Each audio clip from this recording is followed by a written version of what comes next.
ओमज्ञानतिमिरान्धस्य ज्ञानाञ्जनशलाकया चक्षुरुन्मीलितं येन तस्मै श्रीगुरवे नमः। श्रीचैतन्यमनोभीष्टं स्थापितं येन भूतले स्वयं रूपा कदा मह्यं ददाति स्वपदान्तिकम्। वन्देऽहं श्रीगुरु श्रीयुतापदकमलं श्रीगुरून् वैष्णवांश्च श्रीरूपं साग्रजातं सहगणरघुनाथान्वितं तं सजीवम् साद्वैतं सावधूतं परिजनसहितं कृष्णचैतन्यदेवं श्रीराधा कृष्णपादान् सहगणललिता श्रीविशाखान्वितांश्च। हे कृष्णा करुणा सिन्धु दीनबन्धु जगत्पते गोपेशा गोपिका कान्ता राधा कान्त नमोऽस्तु ते। तप्त काञ्चन गौराङ्गी राधे वृन्दावनेश्वरी वृषभानुसुते देवी प्रणमामि हरिप्रिये। वाञ्छाकल्पतरुभ्यश्च कृपा सिन्धुभ्य एव च पतितानां पावनेभ्यो वैष्णवेभ्यो नमो नमः। नमः ॐ विष्णुपादाय कृष्णप्रेष्ठाय भूतले श्रीमते भक्तिवेदान्ता स्वामिनिति नामिने। नमस्ते सारस्वते देवे गौरवाणी प्रचारिणे निर्विशेषा शून्यवादी पाश्चात्यदेशतारिणे। जयो श्रीकृष्ण चैतन्य प्रभो नित्यानन्द श्री अद्वैत गदाधरा श्रीवासादि गौरभक्तवृन्द। हरे कृष्णा कृष्ण कृष्ण हरे हरे हरे राम राम राम ಹರೇ ಹರೇ. ಶ್ರೀಮದ್ಭಾಗವತದ 13ನೆಯ ಅಧ್ಯಾಯ, 4ನೇ ಸ್ಕಂದದ 13ನೇ ಅಧ್ಯಾಯ, ಧ್ರುವ ಮಹಾರಾಜನ ವಂಶಜರು.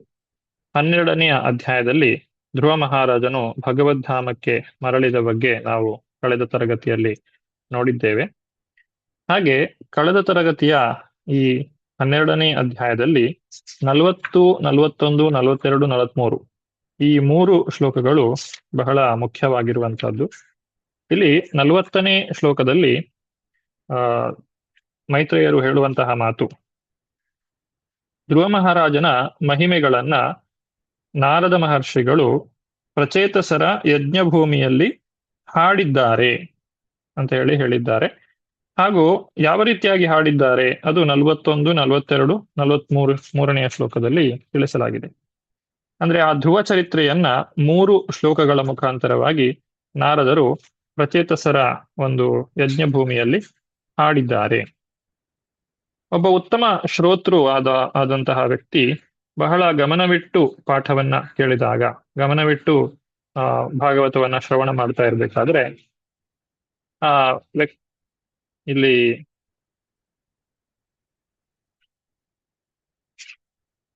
ವಿದುರರು ಪ್ರಶ್ನೆಯನ್ನ ಮಾಡುವಂತಹದ್ದು ಮೈತ್ರೇಯರಲ್ಲಿ, ಪ್ರಚೇತಸರು ಅಂತ ಹೇಳಿದ್ರೆ ಯಾರು? ಅವರ ಯಜ್ಞಭೂಮಿ ಅದರ ಬಗ್ಗೆ ಸ್ವಲ್ಪ ತಿಳಿಸಿಕೊಡಿ. ಈ ರೀತಿಯಾಗಿ ಆ ಒಂದು ಪ್ರಶ್ನೆಯನ್ನ ಕೇಳುವ ಮುಖಾಂತರವಾಗಿಯೇ ಈ ಅಧ್ಯಾಯ ಪ್ರಾರಂಭ ಆಗುವಂತಹದ್ದು. ಶ್ರೀಮದ್ ಭಾಗವತದ ಪುಸ್ತಕ ಇದ್ದವರು ದಯವಿಟ್ಟು ಪುಸ್ತಕವನ್ನ ತೆರೆಯಿರಿ. ಅನುವಾದವನ್ನ ಓದುವವರು ಕೈ ಮೇಲೆತ್ತಬಹುದು.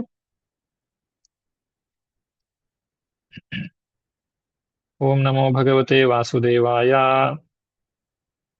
ಸೂತ ಉವಾಚ ನಿಶಮ್ಯ ಕೌಶಾರ ವಿಣೋಪವರ್ಣಿತಂ ಧ್ರುವಸ್ಯ ವೈಕುಂಠ ಪದಾಧಿರೋಹಣಂ ಪ್ರರೂಢ ಭಾವೋ ಭಗವತ್ಯಧೋಕ್ಷಜೇ ಪ್ರಷ್ಟುಂ ಪುನಸ್ತಂ ವಿದುರಾ ಪ್ರಚಕ್ರಮೇ.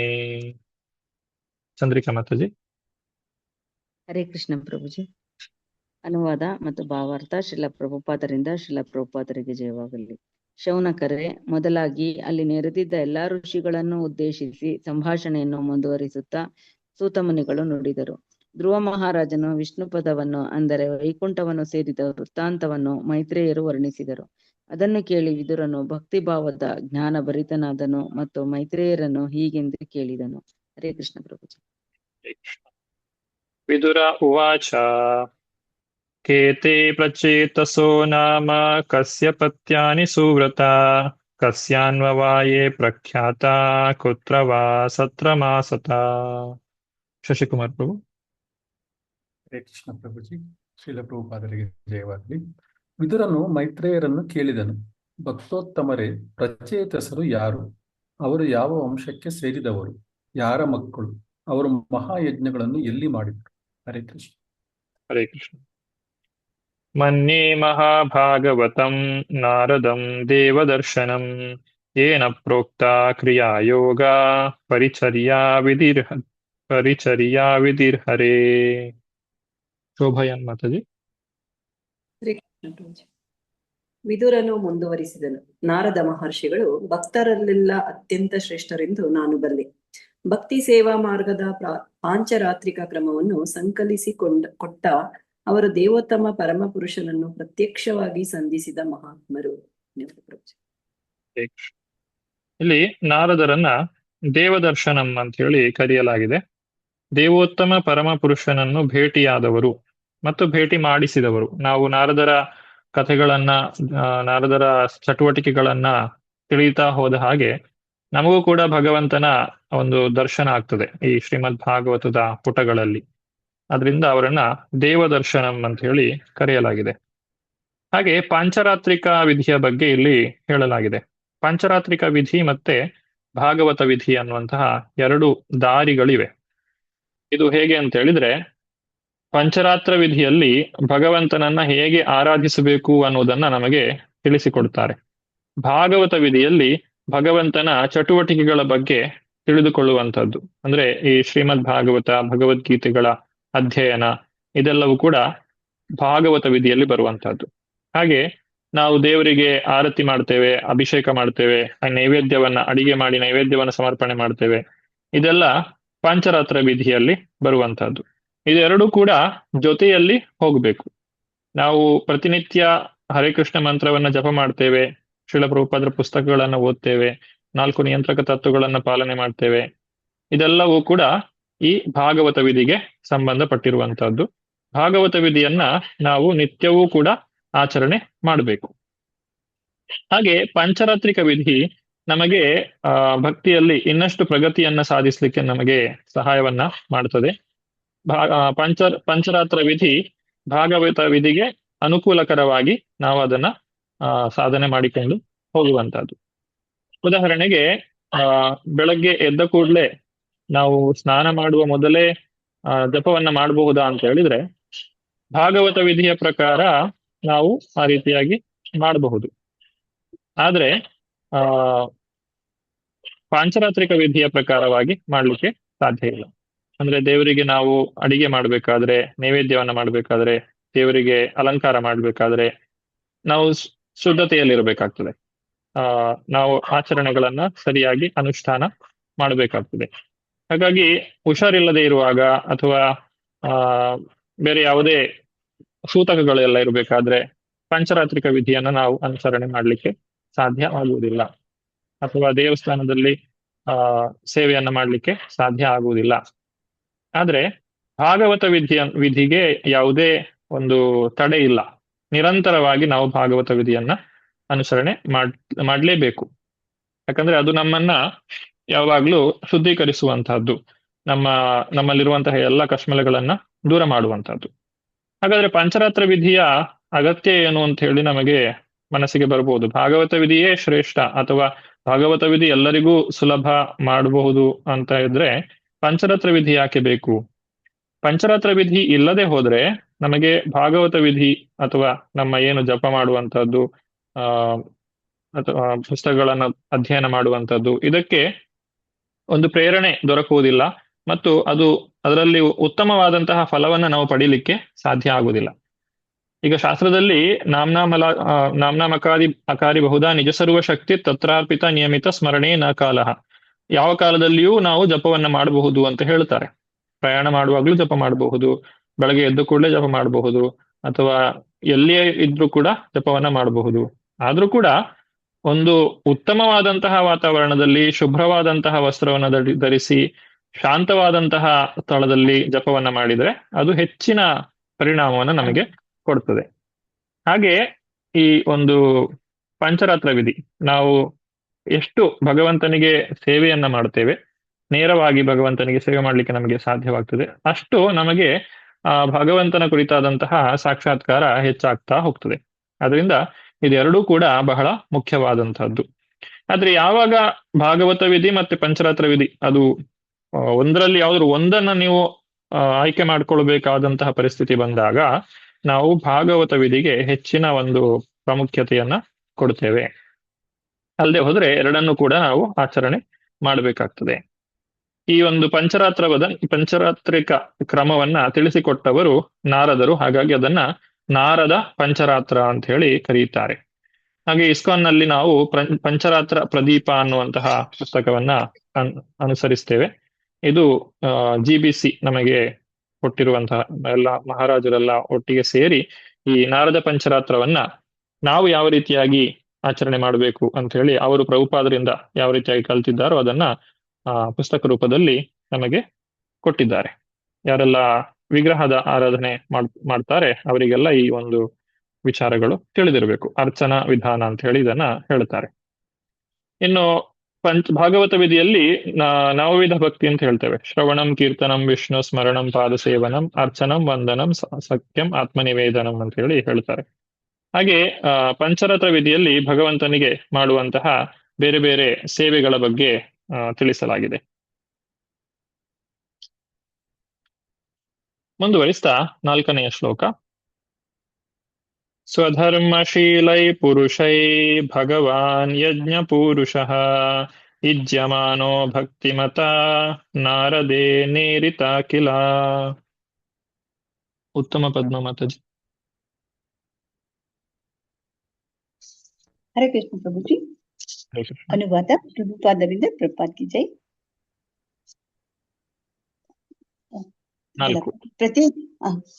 ಪ್ರತ್ಯೇಕರೆಲ್ಲರೂ ಸೇರಿ ವಿವಿಧ ಧಾರ್ಮಿಕ ವಿಧಿಗಳನ್ನು, ಯಜ್ಞಗಳನ್ನು ನಡೆಸುತ್ತಾ ದೇವೋತ್ತಮ ಪರಮಪುರುಷನನ್ನು ತುಷ್ಟಿಪಡಿಸುವ ಸಲುವಾಗಿ ಪೂಜಿಸುತ್ತಿರುವಾಗ ನಾರದ ಮಹರ್ಷಿಗಳು ಧ್ರುವ ಮಹಾರಾಜನ ಅಲೌಕಿಕ ಗುಣಗಳನ್ನು ಬಣ್ಣಿಸಿದರು. ಹರೇ ಕೃಷ್ಣ ಪ್ರಭುಜಿ. ಶ್ಲೋಕ 5. ಯಾಸ್ತಾದೇವರ್ಷಿಣ ತತ್ರ ವರ್ಣಿತಾ ಭಗವತ್ಕಥಾ ಮಹ್ಯಂ ಶುಶ್ರೂಷವೇ ಬ್ರಹ್ಮಂ ಕಾಸ್ನೇನ ಚಷ್ಟುಮರ್ಹಸಿ. ಚಂದ್ರಿಕಾ ಮಾತಾಜಿ. ಹರೇ ಕೃಷ್ಣ ಪ್ರಭುಜಿ. ಬ್ರಾಹ್ಮಣೋತ್ತಮರೇ, ನಾರದ ಮುನಿಗಳು ದೇವೋತ್ತಮ ಪರಮ ಪುರುಷನನ್ನು ಹೇಗೆ ಸ್ತುತಿಸಿದರು? ಆ ಸಭೆಯಲ್ಲಿ ಭಗವಂತನ ಯಾವ ಲೀಲೆಗಳನ್ನು ಅವರು ವರ್ಣಿಸಿದರು? ನನಗೆ ಅವುಗಳನ್ನು ಕೇಳಲು ಅತಿಯಾದ ಕುತೂಹಲ ಉಂಟಾಗಿದೆ. ಭಗವಂತನ ಮಹಿಮೆಯನ್ನು ಕುರಿತು ಪೂರ್ತಿಯಾಗಿ ವಿವರಿಸಿರಿ. ಹರೇ ಕೃಷ್ಣ ಪ್ರಭುಜಿ. ಹರೇ ಕೃಷ್ಣ. ಇದು ಇಷ್ಟು ಇಲ್ಲಿ ಕೇಳಿದಂತಹ ಪ್ರಶ್ನೆಗಳು. ವಿದುರರು ಮೈತ್ರೇಯ ಮುನಿಗಳನ್ನ ಕೇಳಿದಂತಹ ಪ್ರಶ್ನೆ, ಅದರ ಜೊತೆಗೆ ಸೂತ ಗೋಸ್ವಾಮಿಗಳಲ್ಲಿ ಶೌನಕಾದಿ ಋಷಿಗಳು ಕೇಳುವಂತಹದ್ದು ನೈಮಿಷಾರಣ್ಯದಲ್ಲಿ. ಈ ಕಥೆ ಈಗ ಇಲ್ಲಿಂದ ಮತ್ತೆ ಮುಂದುವರಿತಾ ಇದೆ. ಧ್ರುವ ಮಹಾರಾಜನ ಒಂದು ಕಥೆ ಏನಿದೆ ಅದನ್ನ ಇಲ್ಲಿ ನಾವು ಮತ್ತೆ ಮುಂದುವರಿಸ್ತಾ ಇದ್ದೇವೆ. ಮೈತ್ರೇಯರು ಧ್ರುವನ ವಂಶಜರ ಬಗ್ಗೆ ಹೇಳ್ತಾ ಹೋಗ್ತಾರೆ. ಧ್ರುವನಿಗೆ 2 ಮಡದಿಯರು ಇದ್ರು ಅನ್ನೋದನ್ನ ತಿಳ್ಕೊಂಡಿದ್ದೇವೆ. ಹಾಗೆ ಅವನ ಮಕ್ಕಳ ಕುರಿತಾಗಿ ಕೂಡ ನಾವು ತಿಳ್ಕೊಂಡಿದ್ದೇವೆ. ಅಲ್ಲಿಂದಲೇ ಈಗ ಕತೆ ಮುಂದುವರಿತಾ ಇದೆ. ಧ್ರುವನು ರಾಜನಾಗಿ ನಂತರ ಭಗವದ್ಧಾಮಕ್ಕೆ ಹಿಂದಿರುಗಿದ ಬಗ್ಗೆ ನಾವು ತಿಳ್ಕೊಂಡಿದ್ದೇವೆ. ಧ್ರುವನ ನಂತರ ಯಾರು ರಾಜರಾದ್ರು ಅನ್ನೋದ್ರ ಬಗ್ಗೆ ಇಲ್ಲಿಂದ ಮೈತ್ರೇಯರು ನುಡಿತಾ ಇದ್ದಾರೆ. 6ರಿಂದ 20ನೇ ಶ್ಲೋಕದವರೆಗೆ ಇಲ್ಲಿ ಧ್ರುವನ ವಂಶದ ಬಗ್ಗೆ ನಾವು ತಿಳ್ಕೊಳ್ತೇವೆ. ಶ್ಲೋಕ 6. ಮೈತ್ರೇಯ ಉವಾಚ ಧ್ರುವಸ್ಯ ಚೋತ್ಕಲಾ ಪುತ್ರ ಪಿತರಿ ಪ್ರಸ್ಥಿತೇ ವನಂ ಸಾರ್ವಭೌಮ ಶ್ರಿಯಂ ನೈಚದಧಿರಾಜಾಸನಂ ಪಿತುಃ. ಶಶಿಕುಮಾರ್ ಪ್ರಭು. ಹರೇ ಕೃಷ್ಣ ಪ್ರಭು. ಮೈತ್ರೇಯ ಮಹರ್ಷಿಗಳು ಹೇಳಿದರು, ನನ್ನ ಪ್ರೀತಿಯ ವಿದುರನೇ, ಧ್ರುವ ಮಹಾರಾಜನು ಅರಣ್ಯಕ್ಕೆ ನಿರ್ಗಮಿಸಲು ಅವನ ಮಗನಾದ ಉತ್ಕಲನು ತನ್ನ ತಂದೆಯು ಅಲಂಕರಿಸಿದ ಸಮಸ್ತ ಭೂಮಂಡಲವನ್ನು ಆಳುವ ಅರಸನಿಗೆ ಅರ್ಹವಾದ ಸಂಪದ್ಭರಿತ ಸಿಂಹಾಸನವನ್ನು ಸ್ವೀಕರಿಸಲು ಇಷ್ಟಪಡಲಿಲ್ಲ. ಹರೇ ಕೃಷ್ಣ. ಹರೇ ಕೃಷ್ಣ. ಇಲ್ಲಿ ಉತ್ಕಲ ಈಗಾಗಲೇ ಒಂದು ಅವಧೂತ ಸ್ಥಿತಿಯಲ್ಲಿ ಇದ್ದಂತಹ ವ್ಯಕ್ತಿ. ಆತನಿಗೆ ಸಂಸಾರದಲ್ಲಿ ಅಥವಾ ಈ ಒಂದು ಆಡಳಿತದಲ್ಲಿ ಆಸಕ್ತಿ ಇರಲಿಲ್ಲ. ನಾವು ಹೇಗೆ ಮುಂದೆ ನೋಡ್ಲಿಕ್ಕಿದ್ದೇವೆ ಜಡಭರತನ ಹೇಗೆ ಯಾವ ರೀತಿಯಾಗಿದ್ದ ಅಂತೇಳಿ. ಸಾಮಾನ್ಯವಾದಂತಹ ಈ ಭೌತಿಕವಾದ ವಿಚಾರಗಳಲ್ಲಿ ಅವರಿಗೆ ಆಸಕ್ತಿ ಇರ್ತಾ ಇರಲಿಲ್ಲ. ಅಂತಹ ವ್ಯಕ್ತಿ ವಿದುರನ ಮಗನಾದಂತಹ ಉತ್ಕಲ. 7ನೇ ಶ್ಲೋಕ. ಸ ಜನ್ಮನೋಪಶಾಂತಾತ್ಮ ನಿಸಂಗ ಸಮದರ್ಶನಃ ದದರ್ಶ ಲೋಕೆ ವಿತತಮಾತ್ಮಾನಂ ಲೋಕಮಾತ್ಮನಿ. ಶೋಭಾ ಮಾತಾಜಿ. ಹರೇ ಕೃಷ್ಣ. ಹುಟ್ಟಿನಿಂದಲೇ ಉತ್ಕಲನು ಪೂರ್ಣ ತೃಪ್ತನಾಗಿದ್ದನು. ಜಗತ್ತಿಗೆ ಸ್ವಲ್ಪವೂ ಕೊಳ್ಳದಂತಿದ್ದನು. ಸಮಚಿತ್ತನಾಗಿದ್ದನು, ಏಕೆಂದರೆ ಲೋಕದಲ್ಲಿರುವ ಪ್ರತಿಯೊಂದು ವಸ್ತುವು ಪರಮಾತ್ಮನಲ್ಲಿರುವುದನ್ನು, ಸಕಲ ಜೀವಿಗಳ ಹೃದಯದಲ್ಲಿ ಪರಮಾತ್ಮನು ನೆಲೆಸಿರುವುದನ್ನು ಅವನು ಕಾಣಬಲ್ಲವನಾಗಿದ್ದನು. ಧನ್ಯವಾದಗಳು. ಹರೇ ಕೃಷ್ಣ. ಈ ಪ್ರಪಂಚದಲ್ಲಿ ಈ ಒಂದು ಸಂಸಾರ ಯಾವ ರೀತಿಯಾಗಿ ನಡೀತಾ ಇದೆ ಅನ್ನುವುದನ್ನ ಜ್ಞಾನಿಗಳು ಸರಿಯಾದಂತಹ ರೀತಿಯಲ್ಲಿ ಕಾಣಲಿಕ್ಕೆ ಶಕ್ತರಾಗಿರುತ್ತಾರೆ. ಹಾಗಾಗಿ ಅವರು ಕ್ಷಣಿಕವಾದಂತಹ ವಿಚಾರಗಳಲ್ಲಿ ಆಸಕ್ತಿಯನ್ನ ಕಳೆಯುವುದಿಲ್ಲ. ಆ ರೀತಿ ಇಲ್ಲಿ ನಾವು ಕಾಣ್ತೇವೆ. ಯೋಮಾಂ ಪಶ್ಯತಿ ಸರ್ವತ್ರ ಸರ್ವಂ ಚ ಮಯಿ ಪಶ್ಯತಿ, ಭಗವದ್ಗೀತೆಯಲ್ಲಿ ಹೇಳಿರುವಂತಹ ವಿಚಾರವನ್ನ ಇಲ್ಲಿ ಭಾವಾರ್ಥದಲ್ಲಿ ಶ್ರೀಲ ಪ್ರಭುಪಾದರು ತಿಳಿಸ್ತಾ ಇದ್ದಾರೆ. ಹಾಗೆ 9ನೇ ಅಧ್ಯಾಯದ 4ನೇ ಶ್ಲೋಕದಲ್ಲಿ ಹೇಳಿರುವಂತೆ ಮಯಾ ತತಂ ಇದಂ ಸರ್ವಂ ಜಗದವ್ಯಕ್ತ ಮೂರ್ತಿನ, ಎಲ್ಲ ಕಡೆ ಭಗವಂತನನ್ನೇ ಕಾಣ್ತಾ ಇರುವಂತಹ ಒಂದು ಸ್ಥಿತಿಯಲ್ಲಿ ಧ್ರುವನ ಮಗನಾದಂತಹ ಉತ್ಕಲನು ಇದ್ದಾನೆ. ಹೀಗಿರ್ಬೇಕಾದ್ರೆ ಉತ್ಕಲನು ರಾಜ್ಯವನ್ನ ಸ್ವೀಕಾರ ಮಾಡಲಿಲ್ಲ. ಹಾಗಾದ್ರೆ ಯಾರು ಸ್ವೀಕಾರ ಮಾಡಿದ್ರು? ಆತ್ಮಾನಂ ಬ್ರಹ್ಮ ನಿರ್ವಾಣಂ ಪ್ರತ್ಯಸ್ತಮಿತ ವಿಗ್ರಹಂ ಅವಬೋಧ ರಸೈಕಾತ್ಮೈಮಾನಂದಮನುಸಂತತಂ ಅವ್ಯವಚ್ಛಿನ್ನ ಯೋಗಾಗ್ನಿ ದಗ್ಧ ಕರ್ಮಾಮಲಾಶಯಃ ಸ್ವರೂಪಂ ಅವರುಂಧಾನೋ ನಾತ್ಮನೋನ್ಯಂ ತದೈಕ್ಷತ. ಗಾಯತ್ರಿ ಮಾತಾಜಿ. ಹರೇ ಕೃಷ್ಣ ಪ್ರಭುಜಿ. ಅನುವಾದ ಬೈ ಶ್ರೀಲ ಪ್ರಭುಪಾದರಿಂದ ಶ್ರೀಲ ಪ್ರಭುಪಾದರಿಗೆ ಜಯವಾಗಲಿ. ಪರಬ್ರಹ್ಮವನ್ನು ಕುರಿತ ಜ್ಞಾನವನ್ನು ವಿಸ್ತರಿಸಿಕೊಳ್ಳುವುದರ ಮೂಲಕ ಅವನು ಈಗಾಗಲೇ ದೇಹದ ಬಂಧನದಿಂದ ವಿಮುಕ್ತನಾಗಿದ್ದನು. ಈ ವಿಮುಕ್ತಿಯನ್ನು ನಿರ್ವಾಣ ಎಂದು ಕರೆಯಲಾಗುತ್ತದೆ. ಅವನು ದಿವ್ಯಾನಂದದ ನೆಲೆಯಲ್ಲಿದ್ದನು. ಅದೇ ಆನಂದದಲ್ಲೇ ಸದಾ ಸುಖಿಸುತ್ತಿದ್ದನು.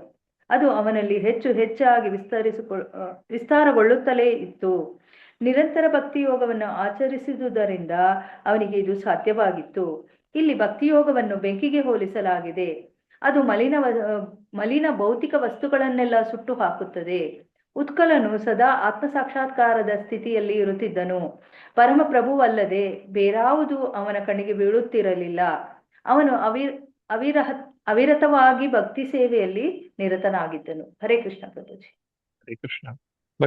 ಭಕ್ತಿಯೋಗ ಅನ್ನುವಂಥದ್ದು ಬೆಂಕಿಯ ಹಾಗೆ, ಮತ್ತು ಭೌತಿಕವಾದಂತಹ ಆಸೆ ಆಕಾಂಕ್ಷೆಗಳು ಅದು ಮಲಿನ ವಸ್ತುವಿನ ಹಾಗೆ. ಆ ಮಲಿನ ವಸ್ತುವನ್ನ ಬೆಂಕಿಯು ಸಂಪೂರ್ಣವಾಗಿ ಸುಟ್ಟು ಹಾಕ್ತದೆ. ಹಾಗೆ ನಾವು ಮಾಡುವಂತಹ ಭಕ್ತಿಯೋಗ ಏನಿದೆ ಅದು ನಮ್ಮೊಳಗಿರುವಂತಹ ಈ ಭೌತಿಕವಾದಂತಹ ಇಚ್ಛೆಗಳನ್ನೆಲ್ಲ ದೂರ ಮಾಡ್ತದೆ. ಚೈತನ್ಯ ಮಹಾಪ್ರಭುಗಳು ಹಾಡಿದ್ದಾರೆ, ಚೇತೋ ದರ್ಪಣ ಮಾರ್ಜನಂ, ಮನಸ್ಸೆನ್ನುವಂತಹ ಕನ್ನಡಿಯನ್ನ ಶುದ್ಧೀಕರಿಸುವಂತಹ ಪ್ರಕ್ರಿಯೆ ಈ ಪರಂ ವಿಜಯತೆ ಶ್ರೀಕೃಷ್ಣ ಸಂಕೀರ್ತನಂ. ಶ್ರೀಕೃಷ್ಣನ ಭಕ್ತಿಯೋಗ ಅನ್ನುವಂಥದ್ದು ನಮ್ಮ ಹೃದಯದಲ್ಲಿರುವಂತಹ ಎಲ್ಲಾ ಕಲ್ಮಶಗಳನ್ನು ದೂರ ಮಾಡುವಂತಹ ಒಂದು ಪ್ರಕ್ರಿಯೆಯಾಗಿದೆ. 10ನೇ ಶ್ಲೋಕ. ಜಡ ಅಂಧ ಬಧಿರ ಉನ್ಮತ್ತ ಮೂಕ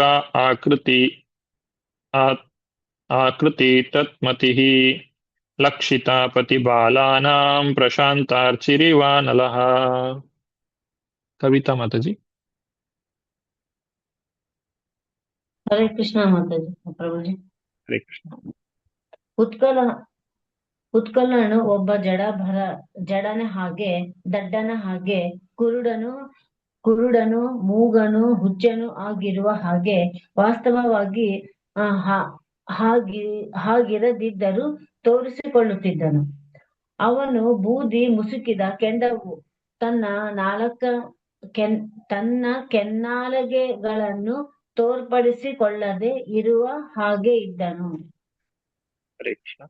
ಇಲ್ಲಿ ಈ ಅವಧೂತ ಸ್ಥಿತಿ ಅಥವಾ ಯಾರು ಭಗವಂತನಲ್ಲಿ ಸಾಕ್ಷಾತ್ಕಾರವನ್ನ ಪಡೆದುಕೊಂಡಿದ್ದಾರೆ ಅವರಲ್ಲಿರುವಂತಹ ಒಂದು ಗುಣವನ್ನ ನಾವು ಕಾಣಬಹುದು. ಯಾರಿಂದಲೂ ಒಂದು ಹೊಗಳಿಕೆಯನ್ನ ಅವರು ಬಯಸುವುದಿಲ್ಲ, ಹಾಗೂ ತಮಗೇನೋ ತಿಳಿದಿಲ್ಲ ಅನ್ನುವ ರೀತಿಯಲ್ಲಿ ಅವರು ಜೀವನವನ್ನ ಮಾಡ್ತಾ ಇರ್ತಾರೆ. ಸದಾಕಾಲ ಆ ಆತ್ಮನ್ಯೇವಾತ್ಮನ ತುಷ್ಟಃ, ತಮ್ಮೊಳಗೆ ಸಂತೋಷವನ್ನ ಅವರು ಹುಡುಕ್ತಾ ಇರ್ತಾರೆ. ಭಗವಂತನನ್ನ ಕಾಣುವುದರಲ್ಲಿ ಸಂತೋಷವನ್ನ ಪಡ್ತಾ ಇರ್ತಾರೆ. ಹಾಗಾಗಿ ಹೊರಗಿನವರಿಗೆ ಇವನು ಬರೇ ಒಬ್ಬ ದಡ್ಡ ಅಥವಾ ಏನು ಪ್ರಯೋಜನಕ್ಕೆ ಬರದೇ ಇರುವಂತಹ ವ್ಯಕ್ತಿ ಅನ್ನುವ ರೀತಿಯಲ್ಲಿ ಕಾಣ್ತಾರೆ. ಆ ರೀತಿಯಾಗಿ ಜನ ಅಂದುಕೊಂಡ್ರು ಕೂಡ ಆ ವ್ಯಕ್ತಿಗೆ ಏನು ಅನ್ನಿಸುವುದಿಲ್ಲ. ಯಾಕಂದ್ರೆ ಸಾಮಾನ್ಯ ಜನರು ಯಾವ ರೀತಿಯಾಗಿ ವ್ಯವಹಾರ ಮಾಡಿದ್ರು ಕೂಡ ಇವರು ಭಗವಂತನಲ್ಲಿ ಹೊಂದಿರುವಂತಹ ಆ ಸಮಾಧಿಗೆ ಯಾವುದೇ ಒಂದು ಅಡ್ಡಿ ಬರುವುದಿಲ್ಲ. ಈ ಒಂದು ಶ್ರೀಮದ್ ಭಾಗವತವನ್ನ ತಿಳಿಸ್ತಾ ಇರುವಂತಹ ಶುಕದೇವ ಗೋಸ್ವಾಮಿಗಳು ಕೂಡ ಹೊರಗಿನ ಪ್ರಪಂಚಕ್ಕೆ ಅವರು ದೂರವಾಗಿದ್ರು, ಜನಸಾಮಾನ್ಯರಿಂದ ಅವರು ದೂರವಾಗಿದ್ರು, ಸಂಸಾರ ಬಂಧನಗಳಿಂದ ಅವರು ದೂರವಾಗಿದ್ರು. ಅದೇ ರೀತಿ ಇಲ್ಲಿ ಉತ್ಕಲನು ಕೂಡ ಇರ್ತಾನೆ. 11ನೇ ಶ್ಲೋಕ. ಮತ್ವಾ ತಂ ಜಡ ಉನ್ಮತ್ತಂ ಕುಲವೃದ್ಧ ಸಮಂತ್ರಿಣಃ ವತ್ಸರಂ ಭೂಪತಿಂ ಚಕ್ರೂ ಯವೀಯಾಂ ಸಂಭ್ರಮೇ ಸುತಂ. ವರದ ಮಾತಾಜಿ. ಹರೇ ಕೃಷ್ಣ ಶ್ರೀ ಪ್ರಣಾಮಗಳು.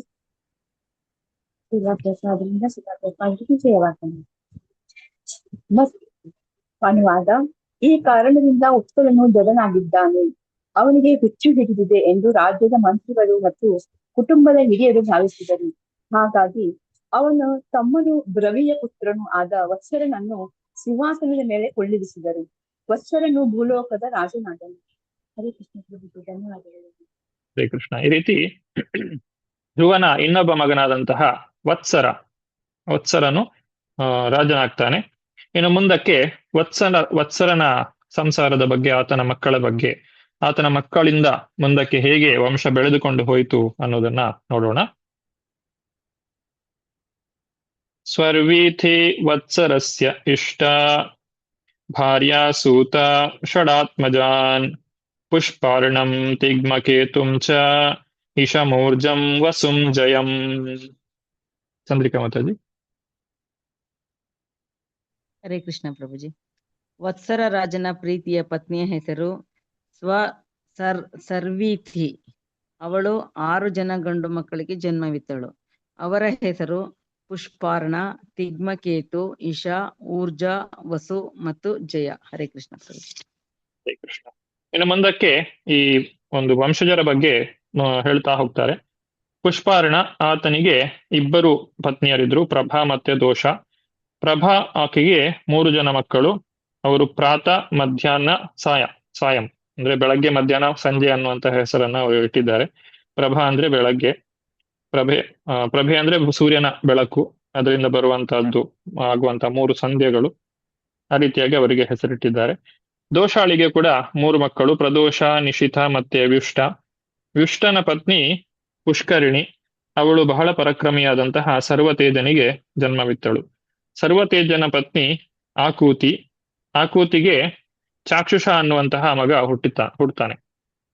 ಇದೇ ಚಾಕ್ಷುಷ ಮುಂದೆ 6ನೆಯ ಮನು ಆಗ್ತಾನೆ. ಈಗ ನಡೀತಾ ಇರುವಂತದ್ದು 7ನೇ ಮನ್ವಂತರ, ವೈವಸ್ವತ ಮನ್ವಂತರ. ವಿವಸ್ವಾನನ ಮಗನಾದಂತಹ ಸೂರ್ಯದೇವ ವಿವಸ್ವಾನ್, ಅವನ ಮಗನಾದಂತಹ ವೈವಸ್ವತ ಮನು, ಈಗ ಆತನ ಮನ್ವಂತರ ನಡೀತಾ ಇದೆ. ಇದಕ್ಕಿಂತ ಹಿಂದೆ ಇದ್ದಂತಹ ಮನ್ವಂತರ, 6ನೇ ಮನ್ವಂತರ, ಅದು ಚಾಕ್ಷುಷ ಮನ್ವಂತರ. ಅದಕ್ಕೆ ಮನು ಆಗಿರುವವನು ಇದೇ ಚಾಕ್ಷುಷ. ಮನುಕಲ್ಪದ ಅಂತ್ಯದಲ್ಲಿ ಅವನು 6ನೆಯ ಮನು ಆದನು. ಈ ಚಾಕ್ಷುಷ ಮನುವಿನ ಪತ್ನಿ ನಡ್ವಲ. ಆಕೆಯಲ್ಲಿ ಪುರು, ಕುತ್ಸ, ತ್ರಿತ, ದ್ಯುಮ್ನ, ಸತ್ಯವಾನ್, ಯತ, ವ್ರತ, ಅಗ್ನಿಷ್ಟೋಮ, ಅತಿರಾತ್ರ, ಪ್ರದ್ಯುಮ್ನ, ಶಿಬಿ ಮತ್ತು ಉಲ್ಮುಖ ಎಂಬ 12 ಜನ ದೋಷರಹಿತ ಪುತ್ರರು ಜನಿಸಿದರು. ಈ 12 ಮಕ್ಕಳಲ್ಲಿ ಉಲ್ಮುಖ ತನ್ನ ಪತ್ನಿಯಲ್ಲಿ ಪುಷ್ಕರಿಣಿಯಲ್ಲಿ, ಇದು 2ನೇ ಪುಷ್ಕರಿಣಿ, ಹಿಂದೆ ಪುಷ್ಕರಿಣಿ ಅನ್ನುವಂತ ವ್ಯುಷ್ಟನ ಪತ್ನಿ ಕೂಡ ಪುಷ್ಕರಿಣಿ ಅಂತ ಇತ್ತು. ಬಹು ಸದ್ಗುಣಿಗಳಾದಂತಹ 6 ಜನ ಮಕ್ಕಳನ್ನು ಪಡೆದನು. ಅವರು ಅಂಗ, ಸುಮನ, ಖ್ಯಾತಿ, ಕ್ರತು, ಅಂಗಿರ ಮತ್ತು ಗಯ. ಇವರಲ್ಲಿ ಅಂಗನ ಪತ್ನಿ ಸುನೀತ ಒಬ್ಬ ಮಗನನ್ನು ಪಡೆದಳು. ವೇನ ಎಂದು ಅವನ ಹೆಸರು. ಅವನು ಬಹಳ ದುಷ್ಟ. ರಾಜರ್ಷಿಯಾಗಿದ್ದ ಅಂಗರ ಮಹಾರಾಜನು ವೇನನ ದುರ್ನಡತೆಗಳಿಂದ ತುಂಬ ಬೇಸತ್ತು ನಿರಾಶೆಗೊಂಡು ಮನೆಯನ್ನು ರಾಜ್ಯವನ್ನು ತೊರೆದು ಕಾಡಿಗೆ ಹೊರಟು ಹೋದನು. ಇದು ಮುಂದೆ ಋತು ಮಹಾರಾಜನ ಒಂದು ಅವತಾರಕ್ಕೆ ಕಾರಣವಾದಂತಹ ಅಂಶ. ಇಲ್ಲಿ ವೇನ ಅನ್ನುವಂತಹ ದುಷ್ಟ ರಾಜ, ಅಂಗರಾಜನ ಮಗನಾದಂತಹ ವೇನ, ಅವನ ಕಥೆಯನ್ನ ನಾವು ಈಗ ಈ ಅಧ್ಯಾಯದ ಮುಂದುವರೆದ ಭಾಗದಲ್ಲಿ ಮತ್ತೆ ಮುಂದಿನ ಅಧ್ಯಾಯದಲ್ಲಿ ತಿಳಿದುಕೊಳ್ಳಿಕ್ಕಿದ್ದೇವೆ. 19-20ನೇ ಶ್ಲೋಕದಲ್ಲಿ ಯಮಂಗಶೇಪು ಕುಪಿತ ವಾಗ್ವಜ್ರ ಮುನಯ ಕಿಲ ಗತಾಸೋತ್ತಸ್ಯ ಭೂಯಸ್ತೆ ಮಮಂಥುರ್ದಕ್ಷಿಣಂ ಕರಂ ಅರಾಜಕೆ ತದಾ ಲೋಕೆ ದಸ್ಯುಭಿಃ ಪೀಡಿತಾ ಪ್ರಜಾ ಜಾತೋ ನಾರಾಯಣಾಂಶೇನ ಪೃಥುರಾಧ್ಯಾಕ್ಷಿತೀಶ್ವರಃ. ಶಶಿಕುಮಾರ್ ಪ್ರಭು.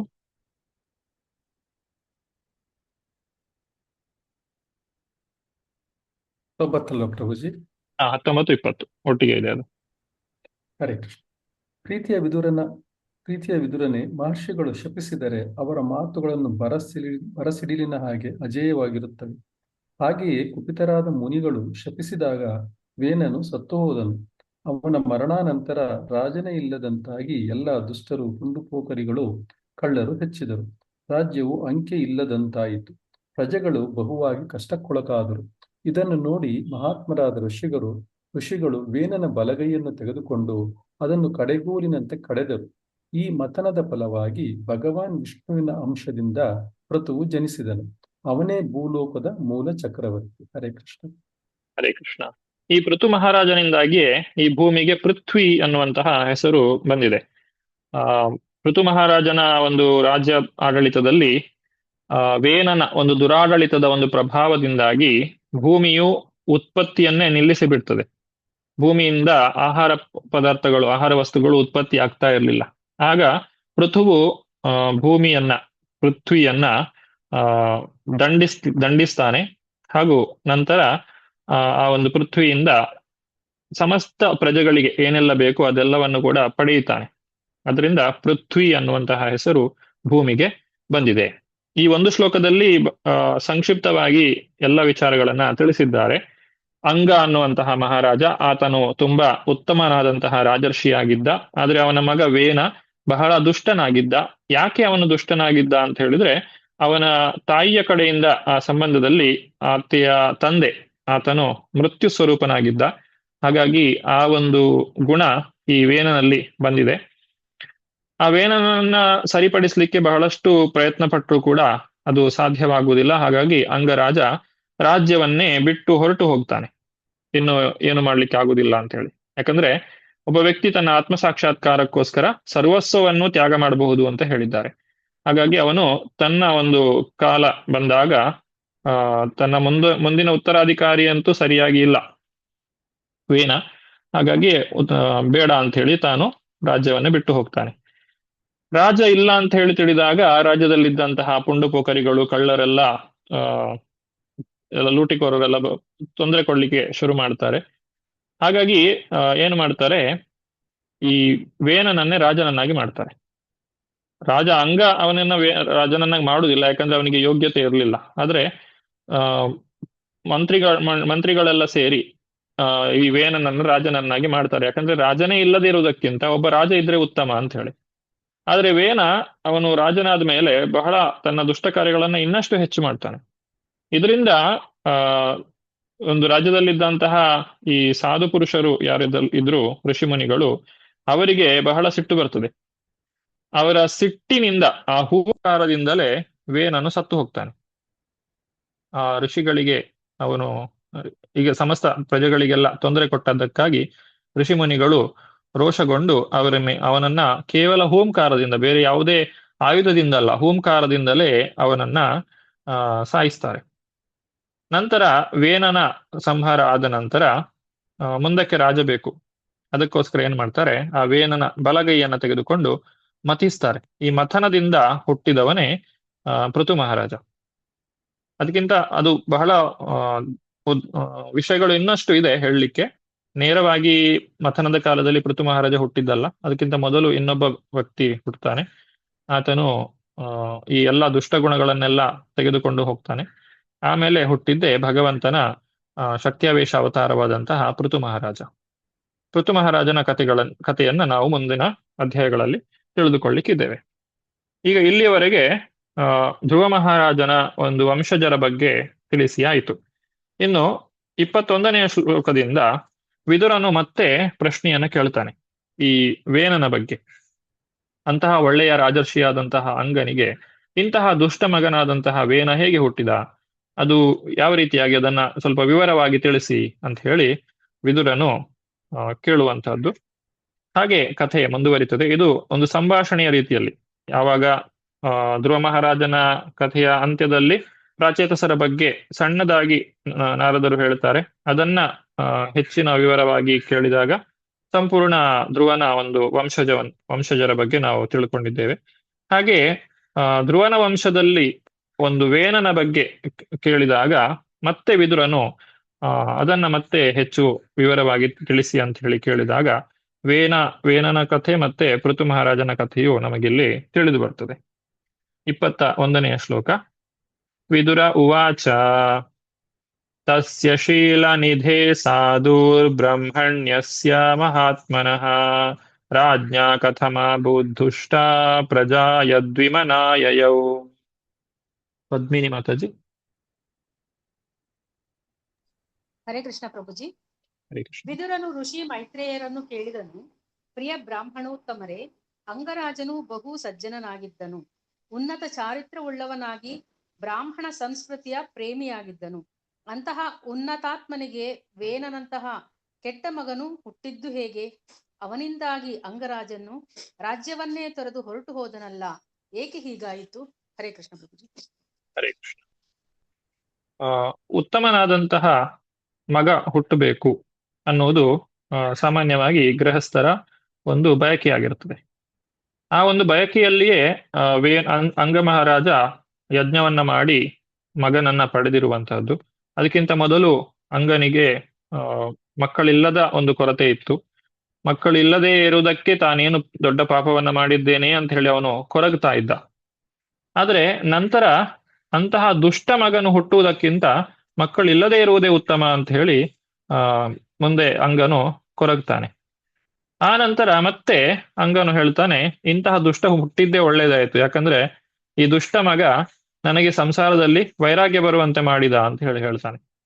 ಹಾಗೆ ಈ ಒಂದು ಭೌತಿಕ ಪ್ರಪಂಚದಲ್ಲಿ ಒಳ್ಳೆಯದಾಗ್ಲಿ ಕೆಟ್ಟದ್ದಾಗ್ಲಿ ಅದು ಸಂಪೂರ್ಣವಾಗಿ ಒಳ್ಳೆಯದು ಅಥವಾ ಸಂಪೂರ್ಣವಾಗಿ ಕೆಟ್ಟದ್ದು ಅಂತ ಹೇಳಲಿಕ್ಕೆ ಸಾಧ್ಯವಾಗುವುದಿಲ್ಲ. ದ್ವೈತೆ ಭದ್ರ ಅಭದ್ರ ಸಕಲಿ ಸಮ, ಏ ಬಾಲ ಏ ಮಂದ ಸಭಿ ಮನೋಧರ್ಮ ಅಂತ ಹೇಳ್ತಾರೆ. ನಮ್ಮ ಮನಸ್ಸಿನ ಧರ್ಮಕ್ಕೆ ಅನುಗುಣವಾಗಿ ಈ ಸಂಸಾರವು ನಮಗೆ ಒಳ್ಳೆಯದಾಗಿ ಅಥವಾ ಕೆಟ್ಟದ್ದಾಗಿ ಕಾಣಿಸಿಕೊಳ್ಳುತ್ತದೆ. ಈ ಅಂಗ ಮಹಾರಾಜನ ಉದಾಹರಣೆಯಿಂದಲೇ ನಾವು ಇದನ್ನ ಕಾಣಬಹುದು. ಒಬ್ಬ ವ್ಯಕ್ತಿ ಒಂದು ವಸ್ತುವಿಗೋಸ್ಕರ, ಒಂದು ಏನನ್ನು ಜೀವನದಲ್ಲಿ ಪಡೀಲಿಕ್ಕೋಸ್ಕರ ಬಹಳ ಹಂಬಲಿಸ್ತಾನೆ. ಅದು ಇಲ್ಲದಿದ್ರೆ ನಾನು ಬದುಕಲಿಕ್ಕೆ ಸಾಧ್ಯ ಇಲ್ಲ ಅಥವಾ ನನ್ನ ಜೀವನವೇ ವ್ಯರ್ಥ ಅಂತ ಹೇಳಿ ಅವನು ಅಂದುಕೊಳ್ತಾನೆ. ಆದ್ರೆ ಅದನ್ನ ಪಡೆದ ನಂತರ ನಾನು ಯಾಕಾದ್ರೂ ಇದನ್ನ ಪಡೆದುಕೊಂಡೋ ಅಂತ ಹೇಳಿ ತಿಳ್ಕೊಳ್ತಾನೆ. ಆದ್ರೆ ಜ್ಞಾನವನ್ನ ಪಡೆದ ಮೇಲೆ ಅವನು ಏನೆಲ್ಲ ಇಲ್ಲಿಯವರೆಗೆ ನಡೆದಿದೆಯೋ ಅದೆಲ್ಲವೂ ಕೂಡ ಒಳ್ಳೆಯದಕ್ಕೋಸ್ಕರನೇ ನಡೆದಿದೆ ಅನ್ನೋದನ್ನ ಅವನು ಮನದಟ್ಟು ಮಾಡಿಕೊಳ್ತಾನೆ. ಇದಕ್ಕೆ ಅಂಗರಾಜನು ಒಂದು ಉತ್ತಮವಾದಂತಹ ಉದಾಹರಣೆ. ಇವತ್ತು ಸ್ವಲ್ಪ ನಾಯ್ಸ್ ಇದೆ, ಸ್ವಲ್ಪ ದಯವಿಟ್ಟು ಕ್ಷಮಿಸಿ. 22ನೆಯ ಶ್ಲೋಕ. ವಿದುರನು ನುಡಿಯುವಂತಹ ಮಾತು. ಕಿಂ ವಾಹೋವೇನ ಉದ್ದಿಶ್ಯ ಬ್ರಹ್ಮದಂಡ ಮಯೂರಯುಜನ್ ದಂಡವ್ರತಧರೇ ರಾಜ್ಞಿ ಮುನಯೇ ಧರ್ಮ ಕೋವಿಧ. ಚಂದ್ರಿಕಾ ಮಾತಾಜಿ. ಹರೇ ಕೃಷ್ಣ ಪ್ರಭುಜಿ. ವಿದುರನು ಮತ್ತೂ ಕೇಳಿದನು. ಧರ್ಮತತ್ವಗಳನ್ನು ಚೆನ್ನಾಗಿ ಬಲ್ಲ ಮಹಾಮುನಿಗಳು ಸ್ವತಃ ದಂಡಧರನಾದ ಇತರರಿಗೆ ಶಿಕ್ಷೆ ವಿಧಿಸಲು ದಂಡವನ್ನು ಹಿಡಿದ ರಾಜವೇನನನ್ನು ಹೇಗೆ ಶಿಕ್ಷಿಸ ಬಯಸಿದರು? ಅವನಿಗೆ ಅತ್ಯುಗ್ರ ಶಿಕ್ಷೆಯನ್ನು ಬ್ರಹ್ಮಶಾಪ ಹೇಗೆ ಕೊಟ್ಟರು? ಹರೇ ಕೃಷ್ಣ ಪ್ರಭುಜಿ. ಹರೇ ಕೃಷ್ಣ. ಇಲ್ಲಿ ಕೂಡ 2 ವಿಚಾರಗಳನ್ನು ನಾವು ತಿಳ್ಕೊಳ್ಬೇಕು. ಒಂದು, ವೇನ ರಾಜನಾಗಿದ್ದ. ಅಂತಹ ರಾಜನನ್ನೇ ಶಿಕ್ಷೆ ಮಾಡುವುದು ಹೇಗೆ ಸಾಧ್ಯ? ಒಂದು ವೇಳೆ ರಾಜನು ಕೆಟ್ಟವನೇ ಆಗಿದ್ರು ಕೂಡ ಅವನನ್ನ ಶಿಕ್ಷಿಸಬಾರದು. ಯಾಕಂದ್ರೆ ಅವನು ರಾಜ ಅಂತ ಹೇಳಿದ್ರೆ ಭಗವಂತನಿಗೆ ಸಮಾನ. ಅವನೆಲ್ಲರನ್ನು ಕೂಡ ಪಾಲನೆ ಮಾಡುವಂತಹ ವ್ಯಕ್ತಿ. ಅಂತಹ ರಾಜನನ್ನ ಶಿಕ್ಷೆ ಮಾಡಿದ್ದು, ಅವನಿಗೆ ದಂಡವನ್ನ ಕೊಟ್ರಲ್ಲ, ಅವನಿಗೆ ಬ್ರಹ್ಮಶಾಪವನ್ನ ಕೊಟ್ರಲ್ಲ ಅನ್ನುವಂಥದ್ದು ಒಂದು ಪ್ರಶ್ನೆ. ಎರಡನೆಯ ಪ್ರಶ್ನೆ 23ನೇ ಶ್ಲೋಕದಲ್ಲಿದೆ. ನಾವಧ್ಯೇಯ ಪ್ರಜಾಪಾಲ ಪ್ರಜಾಭೀರಘವಾನಪಿ ಯದೌಸೋ ಲೋಕಪಾಲಾನಾಂ ಬಿಭರ್ತ್ಯೋರ್ಜ ಸ್ವತೇಜಸ. ಶಶಿಕುಮಾರ್ ಪ್ರಭು.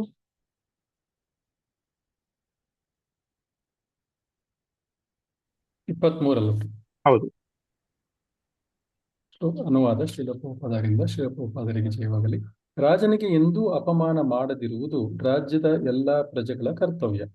ಕೆಲವೊಮ್ಮೆ ಅವನು ಯಾವುದೇ ಮಹಾಪಾಪಯುತವಾದ ಕಾರ್ಯವನ್ನು ಮಾಡಿರುವಂತೆ ತೋರಿದರೂ ಕೂಡ ಪ್ರಜೆಗಳು ರಾಜನನ್ನು ಅಪಮಾನಿಸಬಾರದು. ತನ್ನ ಪರಾಕ್ರಮದಿಂದ ರಾಜನು ಇತರ ಎಲ್ಲ ಆಡಳಿತಗಾರರಿಗಿಂತಲೂ ಹೆಚ್ಚು ಪ್ರಭಾವಶಾಲಿಯಾಗಿರುತ್ತಾನೆ. ಹರೇ ಕೃಷ್ಣ. ಹರೇ ಕೃಷ್ಣ. ವೈದಿಕ ಸಂಸ್ಕೃತಿಯ ಪ್ರಕಾರ ರಾಜನು ದೇವೋತ್ತಮ ಪರಮಪುರುಷನ ಪ್ರತಿನಿಧಿ. ಈ ರೀತಿ ರಾಜನನ್ನ ಅವಮಾನ ಮಾಡಬಾರ್ದು. ಅವನು ತಪ್ಪು ಮಾಡಿದ್ರೂ ಕೂಡ ಅವನನ್ನ ಶಿಕ್ಷಿಸಬಾರದು. ಅವನ ಎಲ್ಲ ಶಿಕ್ಷೆಗಿಂತಲೂ ಉನ್ನತ ಸ್ಥಿತಿಯಲ್ಲಿ ಅವನು ಇರ್ತಾನೆ ಅನ್ನೋದು ವಿದುರನು ಹೇಳುವಂತ ಮಾತು. ವಿದುರನು ಈ ರಾಜನೀತಿಯನ್ನ ಚೆನ್ನಾಗಿ ತಿಳಿದಂತಹ ವ್ಯಕ್ತಿ. ಧೃತರಾಷ್ಟ್ರನಿಗೆ ವಿದುರನು ಬಹಳಷ್ಟು ಬುದ್ಧಿವಾದವನ್ನ ತಿಳಿಸಿದ್ದ. ರಾಜ್ಯವನ್ನ ಯಾವ ರೀತಿಯಾಗಿ ನಡೆಸಬೇಕು ಅನ್ನೋದನ್ನ ಮಾರ್ಗದರ್ಶನ ಮಾಡ್ತಾ ಇದ್ದಂತಹ ವ್ಯಕ್ತಿ.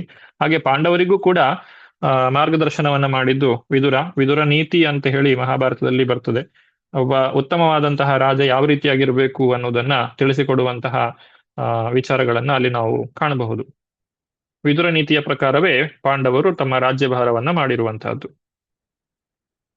24ನೇ ಶ್ಲೋಕ. ಏತದಾಖ್ಯಾಹಿ ಮೇ ಬ್ರಹ್ಮನ್ ಸುನೀತಾತ್ಮಜ ಚೇಷ್ಟಿತಂ ಶ್ರದ್ಧಾನಾಯ ಭಕ್ತಾಯ ತ್ವಂ ಪರಾವರ ವಿತ್ತಮಃ. ಶೋಭಾ ಮಾತಾಜಿ. ವಿದುರನು ಮೈತ್ರೇಯರನ್ನು ಪ್ರಾರ್ಥಿಸಿಕೊಂಡನು. ಪ್ರಿಯ ಬ್ರಾಹ್ಮಣೋತ್ತಮರೇ, ಭೂತ ಭವಿಷ್ಯತ್ತುಗಳ ಎಲ್ಲಾ ಘಟನೆಗಳನ್ನು ತಾವು ಚೆನ್ನಾಗಿ ಬಲ್ಲಿರಿ. ಆದ್ದರಿಂದ ವೇನ ಮಹಾರಾಜನ ಕೃತ್ಯಗಳ ವಿಷಯವಾಗಿ ತಿಳಿದುಕೊಳ್ಳಲು ಬಯಸುತ್ತೇನೆ. ತಮ್ಮ ವಿಧೇಯ ಭಕ್ತನಾಗಿರುವ ನನಗೆ ದಯಮಾಡಿ ಇದನ್ನು ವಿವರಿಸಬೇಕು. ಹರೇ ಕೃಷ್ಣ.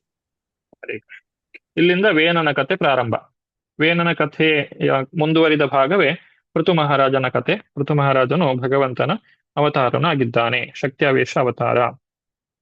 ಈಗ ಮತ್ತೆ ಆ ಹಿಂದೆ ಹೇಳಿದ ಒಂದು ಶ್ಲೋಕದಲ್ಲಿ ಹೇಳಿದಂತಹ ವಿಚಾರ ಏನಿದೆ, ಅಂಗರಾಜ, ಅವನಿಗೆ ವೇನ ಅನ್ನುವಂತಹ ಮಗ, ಅದನ್ನ ವಿಸ್ತಾರವಾಗಿ ಇಲ್ಲಿ ಮತ್ತೆ ಮೈತ್ರೇಯರು ಹೇಳಲಿಕ್ಕೆ ಪ್ರಾರಂಭಿಸ್ತಾ ಇದ್ದಾರೆ 25ನೇ ಶ್ಲೋಕದಲ್ಲಿ. ಅಂಗೋಶ್ವಮೇಧಂ ರಾಜರ್ಷಿರ್ ರಾಜಹಾರ ಮಹಾಕ್ರತುಂ ದೇವತಾಸ್ತಸ್ಮಿನ್ ನಾಹೂತ ಬ್ರಹ್ಮವಾದಿಭಿಃ. ಉತ್ತಮ ಪದ್ಮ ಮಾತಾಜಿ.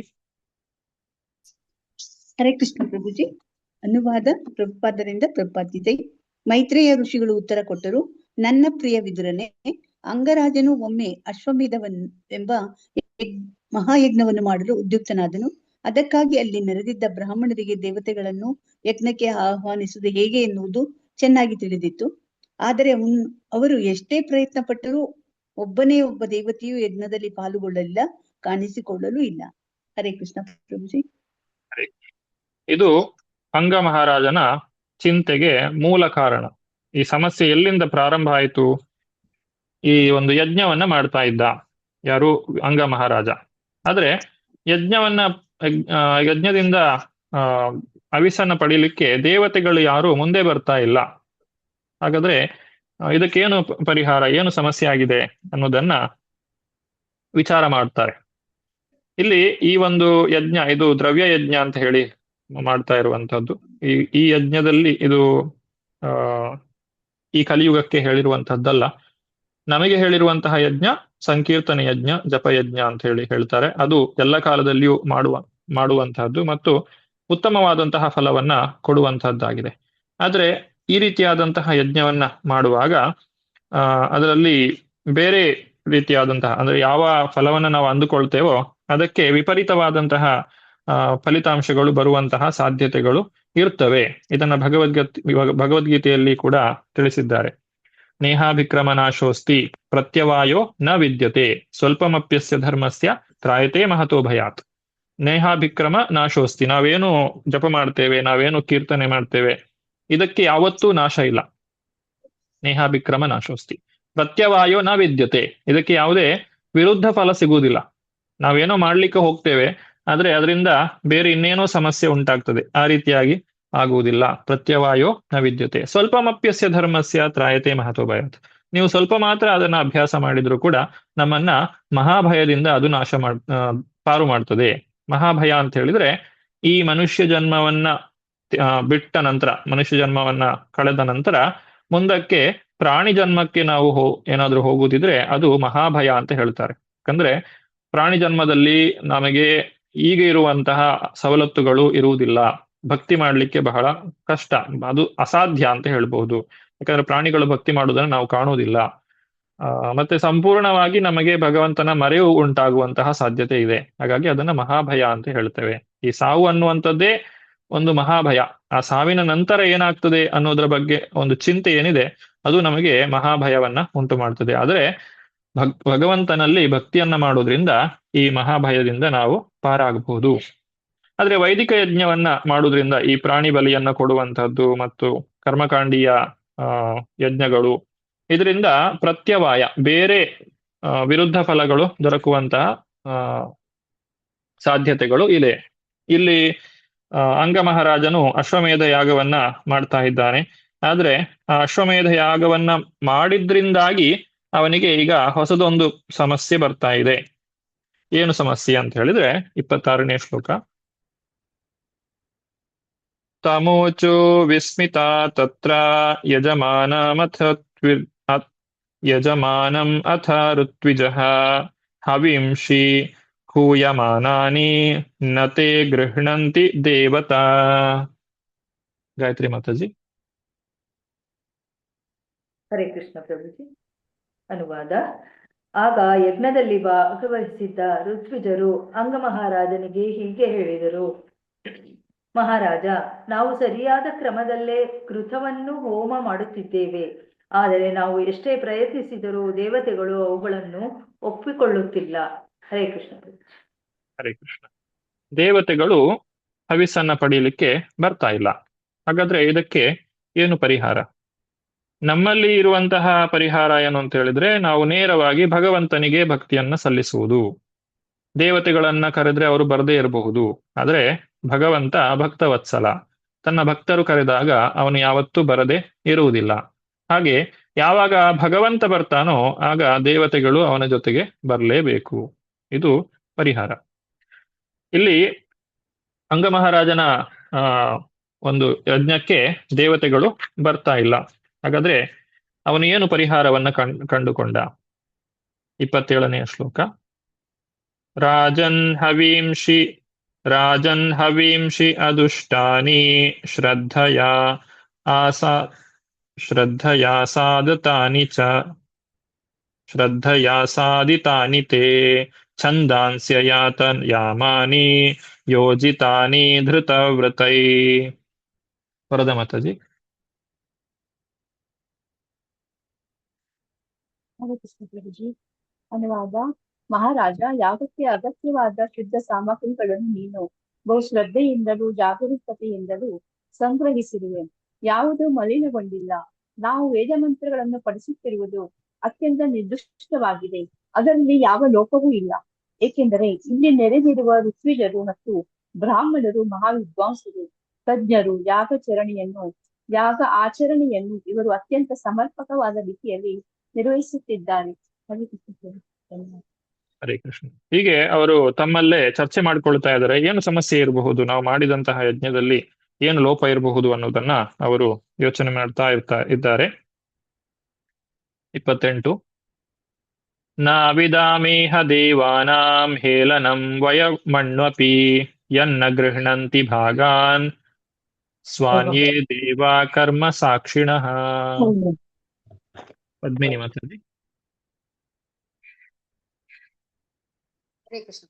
ಹರೇ ಕೃಷ್ಣ. ಪ್ರಿಯ ಮಹಾರಾಜನೇ, ಈ ಸಂದರ್ಭದಲ್ಲಿ ದೇವತೆಗಳು ಯಾವುದೇ ರೀತಿಯಿಂದ ಅಪಮಾನಿತರಾಗಿದ್ದಾರೆ ಅಥವಾ ಅಲಕ್ಷಿತರಾಗಿದ್ದಾರೆ ಎಂದು ಭಾವಿಸಲು ಯಾವ ಕಾರಣವೂ ಕಾಣಿಸುತ್ತಿಲ್ಲ. ಆದರೂ ಯಜ್ಞಕ್ಕೆ ಸಾಕ್ಷಿಗಳಾಗಬೇಕಾದ ಅವರು ಹವಸ್ಸಿನ ಭಾಗವನ್ನು ಸ್ವೀಕರಿಸುತ್ತಿಲ್ಲ. ಇದೇಕೆ ಎನ್ನುವುದು ನಮಗೆ ತಿಳಿಯುತ್ತಿಲ್ಲ. ಹರೇ ಕೃಷ್ಣ ಪ್ರಭುಜಿ. ಹೀಗೆ ಯಜ್ಞವನ್ನ ಮಾಡುವವರ ಕಡೆಯಿಂದಲೂ ಯಾವುದೇ ಸಮಸ್ಯೆ ಇಲ್ಲ, ಹಾಗೂ ದೇವತೆಗಳಿಗೆ ಕೂಡ ಯಾವುದೇ ಅವಮಾನ ಆಗ್ಲಿ, ಅಲಕ್ಷ್ಯ ಮಾಡಿದ್ದಾಗ್ಲಿ ಈ ತರದ್ದು ಯಾವುದು ಆಗ್ಲಿಲ್ಲ. ಹಿಂದಿನ ನಾವು ದಕ್ಷ ಯಜ್ಞವನ್ನ ಯೋಚನೆ ನೆನಪು ಮಾಡ್ಕೊಂಡ್ರೆ ಅಲ್ಲಿ ದಕ್ಷನಿಂದ ಶಿವನಿಗೆ ಅವಮಾನವಾಗಿತ್ತು, ಹಾಗಾಗಿ ಆ ಯಜ್ಞ ಭಂಗವಾಯಿತು. ಆದ್ರೆ ಇಲ್ಲಿ ಆ ರೀತಿಯಾದದ್ದು ಯಾವುದೇ ನಡೆಯಲಿಲ್ಲ. ಮುಂದಕ್ಕೆ ಮೈತ್ರೇಯರು ಮುಂದುವರಿಸ್ತಾರೆ. ಅಂಗೋ ದ್ವಿಜ ವಚ ಶ್ರುತ್ವಾ ಯಜಮಾನ ಸುದುರ್ಮನ ತತ್ಪ್ರಷ್ಟುಂ ವ್ಯಸೃಜದ್ವಾಂಚಂ ಸದಸ್ಯಾಂಸ್ತದನುಜ್ಞಯ. ಚಂದ್ರಿಕಾ ಮಾತಾಜಿ. ಹರೇ ಕೃಷ್ಣ ಪ್ರಭುಜಿ. ಮೈತ್ರೇಯರು ವಿವರಿಸಿದರು. ಅಂಗಮಹಾರಾಜನು ಋತ್ವಿಜರ ಮಾತುಗಳನ್ನು ಕೇಳಿ ಬಹಳ ಚಿಂತೆಗೊಳಗಾದನು. ಹಿಡಿದಿದ್ದ ಮೌನವ್ರತವನ್ನು ಮುರಿಯಲು ಅವರ ಅನುಮತಿಯನ್ನು ಪಡೆದು ಆ ಯಾಗ ಮಂಟಪದಲ್ಲಿ ನೆರೆದಿದ್ದ ಎಲ್ಲ ಮಿತ್ರರನ್ನೂ ಉದ್ದೇಶಿಸಿ ಹೀಗೆ ಮಾತನಾಡಿದನು. ಹರೇ ಕೃಷ್ಣ ಪ್ರಭುಜಿ. ಹರೇ ಕೃಷ್ಣ. ಅಂಗನು ಮೌನ ವೃತ್ತದಲ್ಲಿದ್ದ.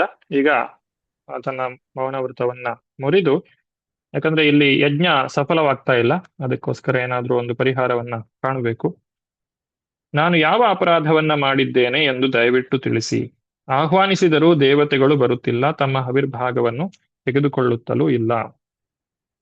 ಆಗ ಋತ್ವಿಜರು ಅದಕ್ಕೆ ಪರಿಹಾರವನ್ನ ಹೇಳ್ತಾರೆ. ಏನು ಪರಿಹಾರ ಅಥವಾ ಇದಕ್ಕೆ ಏನು ಕಾರಣ ಅನ್ನೋದನ್ನ ಅವರು ತಿಳಿಸ್ತಾ ಇದ್ದಾರೆ. ಸದಸತ್ ಪತಯ ಊಚುಹು. 31ನೇ ಶ್ಲೋಕ.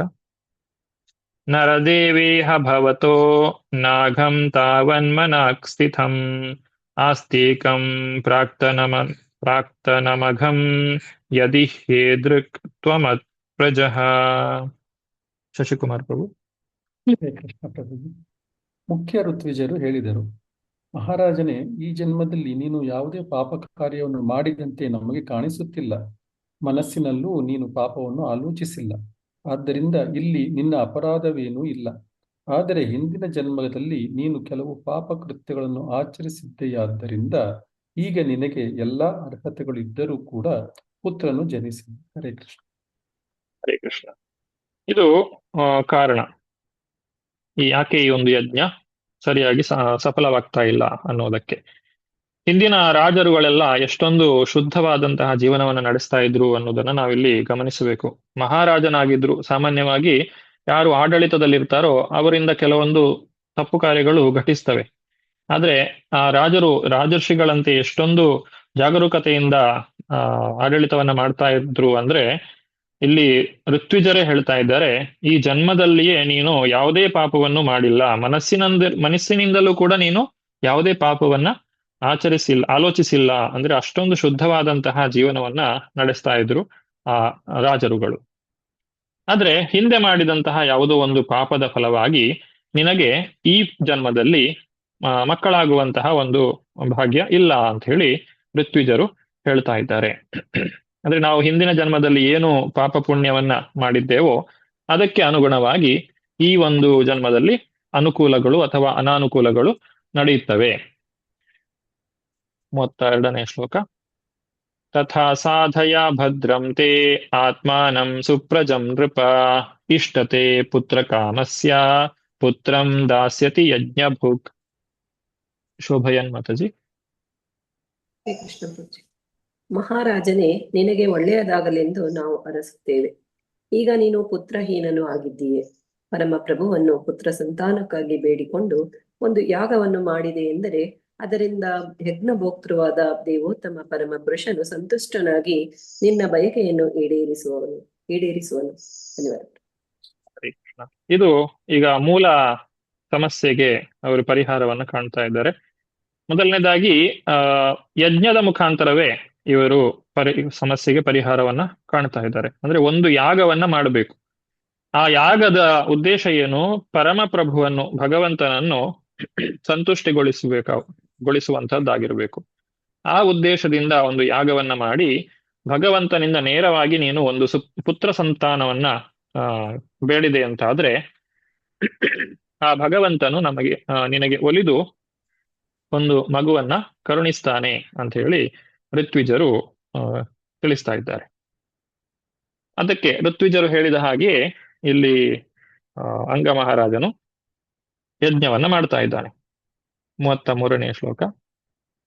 ತಥಾ ಸ್ವಭಾಗಧೇಯಾನಿ ಗೃಹೀಷ್ಯಂತಿ ದಿವೌಕಸಃ ಯಜ್ಞ ಪುರುಷ ಸಾಕ್ಷಾದಪತ್ಯಾಯ ಹರಿವೃತಃ. ಉತ್ತಮ ಪದ್ಮ ಮಾತಾಜಿ.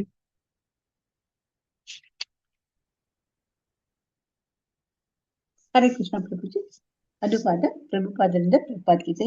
ನಿನ್ನ ಕೋರಿಕೆಯನ್ನು ಈಡೇರಿಸಬೇಕೆಂದು ಪರಮೋನ್ನತ ಯಜ್ಞಭೋಕ್ತೃವಾದ ಶ್ರೀಹರಿಯನ್ನು ಆಹ್ವಾನಿಸಿದಾಗ ಅವನ ಜೊತೆಯಲ್ಲಿ ಎಲ್ಲಾ ದೇವತೆಗಳು ಬಂದು ತಮ್ಮ ಹವ್ಯಭಾಗಗಳನ್ನು ಸ್ವೀಕರಿಸುವರು. ಹರೇ ಕೃಷ್ಣ ಪ್ರಭುಜಿ. ದೇವತೆಗಳನ್ನು ಪ್ರತ್ಯೇಕವಾಗಿ ನಾವು ಪೂಜೆ ಮಾಡುವಂತಹ ಅಗತ್ಯ ಇರುವುದಿಲ್ಲ. ಯಾಕಂದ್ರೆ ಯಥಾ ತರೋರ್ಮೂಲ ನಿಷೇಚನೇನ ತೃಪ್ಯಂತಿ ತತ್ಸ್ಕಂದ ಭುಜೋಪಶಾಖ ಪ್ರಾಣೋಪಹಾರಾಶಯತೇಂದ್ರಿಯಾಣ ಸರ್ವಹರಣ ಮಚ್ಚುತ ವಿದ್ಯ. ಹೇಗೆ ಮರದ ಬೇರಿಗೆ ನೀರು ಹಾಕಿದ್ರೆ ಇಡೀ ಮರಕ್ಕೆ ಅದರ ಒಂದು ಪುಷ್ಟಿ ದೊರಕ್ತದೆ, ಹೇಗೆ ಹೊಟ್ಟೆಗೆ ಆಹಾರವನ್ನ ಕೊಟ್ರೆ ಇಡೀ ಎಲ್ಲಾ ಇಂದ್ರಿಯಗಳು ಎಲ್ಲಾ ದೇಹದ ಭಾಗಗಳಿಗೂ ಶಕ್ತಿಯು ದೊರಕ್ತದೋ, ಹಾಗೆ ದೇವೋತ್ತಮ ಪರಮಪುರುಷನಿಗೆ ನೇರವಾಗಿ ಮಾಡುವಂತಹ ಭಕ್ತಿ ಸೇವೆ ಸಕಲ ದೇವತೆಗಳಿಗೂ ಕೂಡ ಸಂತುಷ್ಟಿಯನ್ನ ಉಂಟು ಮಾಡ್ತದೆ. 34ನೇ ಶ್ಲೋಕ. ತಾಂಸ್ತಾನ್ ಕಾಮಾನ್ ಹರಿ ದದ್ಯಾತ್ ಯಾನ್ಯಾನ್ ಕಾಮಯತೆ ಜನ ಆರಾಧಿತೋ ಯಥೈವೈಷ ತಥಾ ಪುಂಸಾಂ ಫಲೋದಯಃ. ಗಾಯತ್ರಿ ಮಾತಾಜಿ. ಹರೇ ಕೃಷ್ಣ. ಅನುವಾದ ಶಿಲಪ್ರಭುಪಾದರಿಂದ ಶಿಲಪ್ರಭುಪಾದರಿಗೆ ಜಯವಾಗಲಿ. ಕರ್ಮಕಾಂಡದ ಪ್ರಕಾರ ಯಜ್ಞಗಳನ್ನು ಆಚರಿಸುವವನು ಯಾವ ಬಯಕೆಯಿಂದ ಪ್ರಭುವನ್ನು ಆರಾಧಿಸುವನೋ ಆ ಬಯಕೆಯನ್ನು ಪೂರೈಸಿಕೊಳ್ಳುತ್ತಾನೆ. ಹರೇ ಕೃಷ್ಣ ಪ್ರಭು. ಇಲ್ಲಿ ಕರ್ಮಕಾಂಡದ ಪ್ರಕಾರ ಅಂತ ಹೇಳಿ ಬರೆದಿದ್ದಾರೆ. ಅಂದ್ರೆ ನಾವು ಆರಾಧನೆ ಮಾಡುವುದು ಭಗವಂತನೇ ಆಗಿದ್ರು ನಮ್ಮಲ್ಲಿರುವಂತಹ ಬಯಕೆ ಇಂದ್ರಿಯ ತುಷ್ಟಿಯನ್ನ ಪಡೆಯುವುದು ಅಂತಾದ್ರೆ ಅಲ್ಲಿ ಅದನ್ನ ಕರ್ಮಕಾಂಡ ಅಂತಲೇ ಕರೀತಾರೆ. ಆ ಭಗವಂತನನ್ನ ತೃಪ್ತಿಪಡಿಸುವಂತಹ ಉದ್ದೇಶ ನಮ್ಮಲ್ಲಿ ಇಲ್ಲದೆ ಇದ್ರೆ ಅದು ಕರ್ಮಕಾಂಡವಾಗ್ತದೆ. ನಾನು ನನ್ಗೆ ಏನೋ ಬೇಕು ಅನ್ನುವಂತಹ ಉದ್ದೇಶದಿಂದ ವೇದಗಳನ್ನ ಪಾಲನೆ ಮಾಡುವಂತಹದ್ದು, ಯಜ್ಞವನ್ನ ಮಾಡುವಂತಹದ್ದು ಅಥವಾ ಭಕ್ತಿ ಸೇವೆಯನ್ನು ಮಾಡುವುದೇ ಇರಲಿ, ಅದು ನನ್ನ ಕಾಮನೆಗಳನ್ನ ಈಡೇರಿಸುವುದು ಅಂತ ಅನ್ನುವಂತಹ ಉದ್ದೇಶಕ್ಕಾದ್ರೆ ಅದನ್ನ ಕರ್ಮಕಾಂಡ ಅಂತ ಹೇಳಿ ಕರೀತಾರೆ. ಇನ್ನು ಸಕಾಮ ಕರ್ಮ ಅಂತ ಹೇಳಿ ಹೇಳ್ತಾರೆ. ಸಕಾಮ ಕರ್ಮ ಅಂತ ಹೇಳಿದ್ರೆ ತನ್ನಲ್ಲಿರುವಂತಹ ಒಂದು ಬಯಕೆಯನ್ನ ಇಟ್ಟುಕೊಂಡು ತಾನು ಭಗವಂತನಲ್ಲಿ ಭಕ್ತಿಯನ್ನ ಮಾಡುವಂತಹದ್ದು. ಅದಕ್ಕಿಂತಲೂ ಉತ್ತಮವಾದದ್ದು ನಿಷ್ಕಾಮ ಕರ್ಮ, ಯಾವುದೇ ಬಯಕೆ ಇಲ್ಲದೆ ಭಗವಂತನಲ್ಲಿ ಭಕ್ತಿಯನ್ನ ಮಾಡುವಂತಹದ್ದು. 35ನೇ ಶ್ಲೋಕ. ಇತಿ ವ್ಯವಸಿತಾ ವಿಪ್ರಾಸ್ತಸ್ಯ ರಾಜ್ಞಾ ಪ್ರಜಾತಯೇ ಪುರೋಡಾಶಂ ನಿರವಪಂ ಶಿಪಿಬಿಷ್ಟಾಯ ವಿಷ್ಣವೇ. ವರದ ಮಾತಾಜಿ. ಹರೇ ಕೃಷ್ಣ. ಇತಿ ಅನುವಾದ.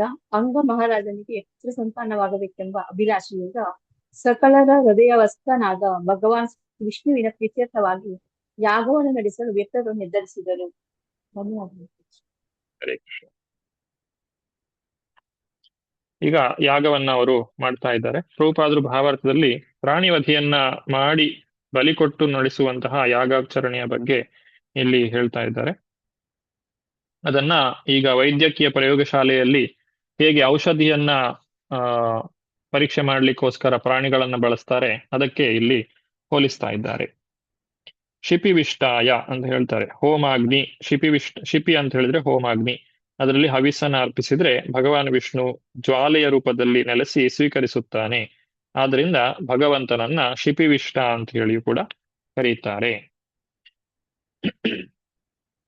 ಎಲ್ಲ ಋತ್ವಿಜರು ಬಹಳ ಚೆನ್ನಾಗಿ ಯಾಗವನ್ನ ಮಾಡಿದ್ದಾರೆ. ಅಗ್ನಿಗೆ ಹವಿಸ್ಸನ್ನ ಅವರು ಅರ್ಪಣೆ ಮಾಡಿದ್ದಾರೆ. ಆಗ ಯಜ್ಞಕೊಂಡದಿಂದ ಚಿನ್ನದ ಹಾರವನ್ನ ಶ್ವೇತ ವಸ್ತ್ರವನ್ನ ಧರಿಸಿದಂತಹ ಒಬ್ಬ ಪುರುಷನು ಕಾಣಿಸಿಕೊಂಡು ಪಾಯಸಾನ್ನವನ್ನ ತುಂಬಿದಂತಹ ಚಿನ್ನದ ಕಳಶವನ್ನು ಕೊಡ್ತಾನೆ. ಅವನು ಹಿಡಿದುಕೊಂಡು ಬಂದಿದ್ದಾನೆ. ಅಂತಹ ಆ ಒಂದು ಪಾಯಸಾನ್ನದ ಒಂದು ಕಳಶವನ್ನ ಋತ್ವಿಜರು ರಾಜನಿಗೆ ಕೊಡ್ತಾರೆ. ರಾಜನು ಅದನ್ನ ಆಘ್ರಾಣಿಸ್ತಾನೆ ಹಾಗೂ ಅದರ ಒಂದು ಭಾಗವನ್ನ ತನ್ನ ಪತ್ನಿಗೆ ನೀಡ್ತಾನೆ. ಹಾಗೆ ಪತ್ನಿಗೆ ನೀಡಿದಾಗ ಯಾವುದೇ ಮಕ್ಕಳಿಲ್ಲದೆ ಇದ್ದಂತಹ ಪತ್ನಿಯು ಒಂದು ಗಂಡು ಮಗುವಿಗೆ ಜನ್ಮವನ್ನ ನೀಡ್ತಾಳೆ. ಹಾಗೆ ಇಲ್ಲಿ ಭಾವಾರ್ಥದಲ್ಲಿ ಶ್ರೀಲ ಪ್ರಭುಪಾದರು ಪುಂಸವನದ ಬಗ್ಗೆ ತಿಳಿಸ್ತಾ ಇದ್ದಾರೆ. ಶುದ್ಧೀಕರಣದ ಸಂಸ್ಕಾರದಲ್ಲಿ ಪುಂಸವನವು ಒಂದು. ಅದರಲ್ಲಿ ಭಗವಾನ್ ವಿಷ್ಣುವಿಗೆ ಅರ್ಪಿಸಿದ ಆಹಾರ ಶೇಷವನ್ನು ಪ್ರಸಾದವಾಗಿ ತಿನ್ನಲು ಕೊಡಲಾಗುತ್ತದೆ. ಅದನ್ನು ಸೇವಿಸಿದ ನಂತರ ಪತಿಯೊಂದಿಗೆ ಸಂಪರ್ಕ ಹೊಂದಿ ಆಕೆಯು ಗರ್ಭಧರಿಸಬಹುದು. ಗರ್ಭಧಾನ ಸಂಸ್ಕಾರವನ್ನ ಪಡೆಯುವ ಮುಖಾಂತರವಾಗಿ ಮಕ್ಕಳನ್ನ ಪಡೆದ್ರೆ ಉತ್ತಮ ಸಂತಾನವನ್ನ ಪಡೆಯಲಿಕ್ಕೆ ಸಾಧ್ಯವಾಗ್ತದೆ. ಆದ್ರೆ ಇಲ್ಲಿ ಏನಾಗ್ತದೆ, ಹುಟ್ಟಿದಂತಹ ಮಗು ಅಧಾರ್ಮಿಕವಾದಂತಹ ಗುಣಗಳನ್ನ ಹೊಂದಿದ್ದ. ಯಾಕಂದ್ರೆ ಅವನ ತಾತನು ಮೃತ್ಯುವಿನ ಸಾಕಾರ ಮೂರ್ತಿಯಾಗಿದ್ದನು. ಹಾಗೆ ಆ ಅಜ್ಜನ ಅಥವಾ ತಾತನ ಒಂದು ಗುಣವನ್ನೇ ಅವನು ಹೊಂದಿದ್ದಾನೆ. ಹೇಗಿತ್ತು ಆ ಒಂದು ವೇನನ ಗುಣಲಕ್ಷಣಗಳು ಅನ್ನುವುದನ್ನ 40ನೇ ಶ್ಲೋಕದಲ್ಲಿ ತಿಳಿಸ್ತಾ ಇದ್ದಾರೆ. ಎಷ್ಟೊಂದು ಕ್ರೂರಿಯಾಗಿದ್ದ, ಎಷ್ಟೊಂದು ದುಷ್ಟನಾಗಿದ್ದ ಆ ವೇನ ಅಂತ ಹೇಳಿದ್ರೆ, ಶರಾಸನ ಮುದ್ಯಮ್ಯ ಮೃಗಾಯುರ್ವನಗೋಚರಃ ಹಂತ್ಯ ಸಾಧುರ್ಮೃಗಾನ್ ದೀನಾನ್ ವೇನೋ ಸಾವಿತ್ಯ ರೌಜ್ಜನಃ. ಪದ್ಮಿನಿ ಮಾತಾಜಿ. ಹರೇ ಕೃಷ್ಣ. ಆ ಬಾಲಕ ವೇನನು ಬಿಲ್ಲು ಬಾಣಗಳನ್ನು ಹಿಡಿದು ಕಾಡಿಗೆ ಹೋಗುತ್ತಿದ್ದನು. ಬಾಣವನ್ನು ಹೂಡಿ ಸುಮ್ಮನೆ ಅನಾವಶ್ಯಕವಾಗಿ ಜಿಂಕೆಗಳನ್ನು ಕೊಲ್ಲುತ್ತಿದ್ದನು. ಅವನನ್ನು ಕಂಡ ಕೂಡಲೇ ಕ್ರೂರಿ ವೇನ ಬಂದ, ಇದೋ ಕ್ರೂರಿ ವೇನ ಎಂದು ಕೂಗಿಕೊಂಡು ಜನರು ಓಡಿಬಿಡುತ್ತಿದ್ದರು. ಹರೇ ಕೃಷ್ಣ. ಈ ರೀತಿ ಕ್ಷತ್ರಿಯರಿಗೆ ಬೇಟೆಯಾಡುವುದಕ್ಕೆ ಒಂದು ಅನುಮತಿ ಇದೆ, 2 ಕಾರಣಗಳಿಗೋಸ್ಕರ. ಯಾಕಂದ್ರೆ ರಾಜ್ಯದಲ್ಲಿ ಕ್ರೂರ ಮೃಗಗಳ ಸಂಖ್ಯೆ ಹೆಚ್ಚಾಗಬಾರದು. ಹಾಗಾಗಿ ಆ ಒಂದು ಹುಲಿ, ಸಿಂಹ ಇತ್ಯಾದಿ ಪ್ರಾಣಿಗಳು ಅಥವಾ ಆನೆ ಮತ್ತಿತರ ಪ್ರಾಣಿಗಳು ಯಾವುದು ಜನಸಾಮಾನ್ಯರ ಒಂದು ನಗರ ಪ್ರದೇಶಕ್ಕೆ ಆಕ್ರಮಣವನ್ನ ಮಾಡ್ತವೆ, ಹಾಗೂ ಸಾಮಾನ್ಯ ಜನರಿಗೆ ಅವುಗಳನ್ನ ಎದುರಿಸಲಿಕ್ಕೆ ಸಾಧ್ಯವಾಗುವುದಿಲ್ಲ. ಅಂತಹ ಪ್ರಾಣಿಗಳನ್ನ ಹತೋಟಿಯಲ್ಲಿ ಇಡ್ಲಿಕ್ಕೆ ಅಥವಾ ಅವುಗಳ ಒಂದು ಮಿತಿಯನ್ನ ಕಾಡಿನೊಳಗೆ ಇಟ್ಟುಕೊಳ್ಳಲಿಕ್ಕೆ. ಹರೇ ಕೃಷ್ಣ.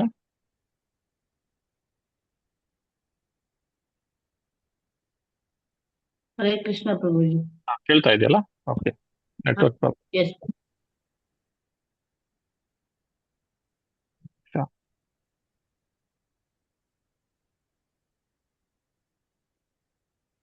ಈ ರೀತಿ ಕಾಡಿನಲ್ಲಿ ಬೇಟೆಯಾಡುವಂತಹ ಒಂದು ಅನುಮತಿ ರಾಜರುಗಳಿಗೆ ಇತ್ತು. ಮೊದಲನೇದಾಗಿ ಕಾಡು ಮೃಗಗಳನ್ನ ಹತೋಟಿಯಲ್ಲಿ ಇಡುವಂತಹ ಒಂದು ಕಾರಣಕ್ಕೋಸ್ಕರ. ಇನ್ನೊಂದು ಕಾರಣ ಏನು ಅಂತ ಹೇಳಿದ್ರೆ, ರಾಜರು ಯುದ್ಧಗಳನ್ನ ಮಾಡಬೇಕಾಗ್ತದೆ. ಆ ಒಂದು ಕ್ರೌರ್ಯವನ್ನ ಅಥವಾ ಶೌರ್ಯವನ್ನ ಅವರು ಪ್ರದರ್ಶನ ಮಾಡಬೇಕಾಗ್ತದೆ. ಆ ಒಂದು ಅಭ್ಯಾಸಕ್ಕೋಸ್ಕರವೂ ಕೂಡ ಅವರು ಕ್ರೂರ ಮೃಗಗಳ ಜೊತೆಗೆ ಹೋರಾಡ್ತಾ ಇದ್ರು. ಆ ಒಂದು ಶೌರ್ಯವನ್ನ ಅವರು ಮೈಗೂಡಿಸಿಕೊಳ್ತಾ ಇದ್ರು. ಈ 2 ಕಾರಣಗಳಿಗೋಸ್ಕರ ಮೃಗಗಳನ್ನ ಬೇಟೆಯಾಡುವುದು ಕ್ಷತ್ರಿಯರಿಗೆ ಅನುಮತಿ ಇದೆ. ಆದ್ರೆ ವೇನ ಸಣ್ಣ ಒಂದು ಜಿಂಕೆ ಮರಿಗಳನ್ನ ಅಥವಾ ಜಿಂಕೆಗಳನ್ನ ಕೊಲ್ಲುವಂತಹದ್ದು ಅಥವಾ ಯಾವುದು ಸಾಧು ಪ್ರಾಣಿಗಳು ಅಂತ ಹೇಳಿ ನಾವು ಕರಿತೇವೆ, ಅವುಗಳನ್ನೆಲ್ಲ ಹಿಂಸೆ ಮಾಡುವಂತಹ ಕಾರ್ಯವನ್ನ ಅವನು ಮಾಡ್ತಾ ಇದ್ದ. ಅಷ್ಟೇ ಅಲ್ಲದೆ ಇನ್ನು ಮುಂದುವರಿಸ್ತಾ ಅವನು ತನ್ನ ಜೊತೆಗೆ ಆಟ ಆಡ್ತಾ ಇದ್ದಂತಹ ಮಕ್ಕಳನ್ನು ಕೂಡ ಅವನು ಸಾಯಿಸ್ತಾ ಇದ್ದ, ತಲೆ ಕಡಿದು ಸಾಯಿಸ್ತಾ ಇದ್ದ ಅಂತ ಹೇಳಿ ಹೇಳ್ತಾರೆ. ಆ ಕ್ರೀಡತೋ ಬಾಲಾನ್ ವಯಸ್ಯಾನತಿ ದಾರುಣಃ ಪ್ರಹಸ್ಯ ನಿರನುಕ್ರೋಶ ಪಶು ಮಾರಮಮಾರಯತ್.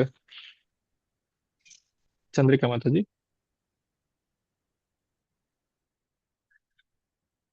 ನಲವತ್ತ1 ಅನ್ಮ್ಯೂಟ್ ಮಾಡ್ಕೊಳ್ಳಿ. ಹರೇ ಕೃಷ್ಣ ಪ್ರಭುಜಿ. ಅವನು ಎಷ್ಟು ಕ್ರೂರಿಯಾಗಿದ್ದನೆಂದರೆ, ತನ್ನ ಊರಿಗೆ ಆ ಹುಡುಗರೊಂದಿಗೆ ಆಟವಾಡುವಾಗ ಅವರನ್ನು ನಿರ್ದಾಕ್ಷಿಣ್ಯವಾಗಿ ಪ್ರಾಣಿಗಳೆಂಬಂತೆ ತಲೆ ಕಡಿದು ಕೊಲ್ಲುತ್ತಿದ್ದನು. ಹರೇ ಕೃಷ್ಣ ಪ್ರಭುಜಿ. ಹರೇ ಕೃಷ್ಣ. ಈಗ ಅಂಗರಾಜನು ಮಕ್ಕಳಿಲ್ಲ ಅಂತ ಹೇಳಿ ಚಿಂತಿತನಾಗಿದ್ದ. ಈಗ ಮಗು ಹುಟ್ಟಿದ ಮೇಲೆ ಅವನಿಗೆ ಇನ್ನೊಂದು ರೀತಿಯಾದಂತಹ ಚಿಂತೆ. ಅಂಗರಾಜ ತನ್ನ ಮಗ ವೇನನ ಈ ನಿರ್ದಯ ಕ್ರೂರ ವರ್ತನೆಯನ್ನು ನೋಡಿ ಅವನನ್ನು ಸುಧಾರಿಸಲು ಬೇರೆ ಬೇರೆ ವಿಧಾನಗಳಿಂದ ಶಿಕ್ಷಿಸಿ ನೋಡಿದನು. ಆದರೆ ಅವನನ್ನು ಸರಿಯಾದ ದಾರಿಗೆ ತರಲು ರಾಜನಿಗೆ ಸಾಧ್ಯವಾಗಲಿಲ್ಲ. ಆದ್ದರಿಂದ ಅವನಿಗೆ ಅಪಾರವಾದ ದುಃಖ ಉಂಟಾಯಿತು. ಈ ರೀತಿ ಜೀವನದಲ್ಲಿ ಎಲ್ಲವೂ ನಾವು ಅಂದುಕೊಂಡ ಹಾಗೆ ನಡೆದರೆ ನಾವು ಸುಖವಾಗಿರಬಹುದು, ಸಂತೋಷವಾಗಿರಬಹುದು ಅಂತೇಳಿ ನಾವು ತಿಳ್ಕೊಳ್ತೇವೆ. ಆದರೆ ನಿಜವಾಗಿ ಅದು ಹಾಗೆ ಇರುವುದಿಲ್ಲ. ಯಾಕಂದ್ರೆ ಭಗವಂತನ ಯೋಜನೆ ಬೇರೆ ರೀತಿಯಾಗಿರ್ತದೆ. ನಾವು ಹಿಂದೆ ಮಾಡಿದಂತಹ ಪಾಪಗಳ ಫಲದಿಂದ ನಾವು ತಪ್ಪಿಸಿಕೊಳ್ಳಿಕ್ಕೆ ಸಾಧ್ಯ ಇಲ್ಲ. ಇಲ್ಲಿ ಅಂಗರಾಜ ತನ್ನ ಪಾಪದ ಫಲದಿಂದ ಮಕ್ಕಳನ್ನ ಪಡೆಯಲಿಲ್ಲ ಅಂತೇಳಿ ಹೇಳಿದ್ರು. ಆದ್ರೆ ಇಂತಹ ಮಕ್ಕಳನ್ನ ಪಡಿಬೇಕು ಅಂತ ಹೇಳಿದ್ರೆ ಅದು ಇನ್ನೂ ಆ ಪಾಪದ ಫಲವೇ ಅಂತ ಹೇಳಿ ನಾವು ಅರ್ಥ ಮಾಡಿಕೊಳ್ಬಹುದು. ಯಾಕಂದ್ರೆ ಅದರಿಂದ ಇನ್ನಷ್ಟು ಕಷ್ಟ ಉಂಟಾಗ್ತಾ ಇದೆ. ಈ ರೀತಿ ರಾಜನು ಯೋಚನೆ ಮಾಡ್ತಾನೆ, ಪುತ್ರರಿಲ್ಲದವರು ನಿಜವಾಗಿಯೂ ಪುಣ್ಯವಂತರು.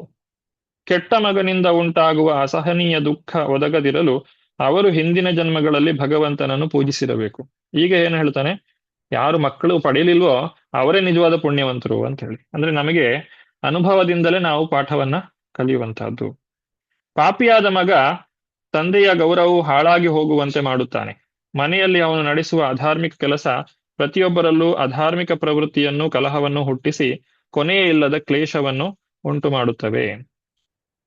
ಇದು ಅಂಗ ಮಹಾರಾಜನು ಯೋಚನೆ ಮಾಡಿದಂತಹ ರೀತಿ.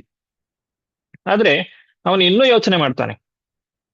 ಆ ಒಂದು ಜ್ಞಾನದ ದೃಷ್ಟಿಯಿಂದ ಯೋಚನೆ ಮಾಡಿದಾಗ ಅವನಿಗೇನು ತಿಳಿಸ್ತದೆ, ವಿಚಾರವಂತನೂ ಬುದ್ಧಿವಂತನೂ ಆದ ಯಾವನು ತಾನೇ ಅಂತಹ ಕೆಲಸಕ್ಕೆ ಬಾರದ ಮಗನನ್ನು ಬಯಸುತ್ತಾನೆ.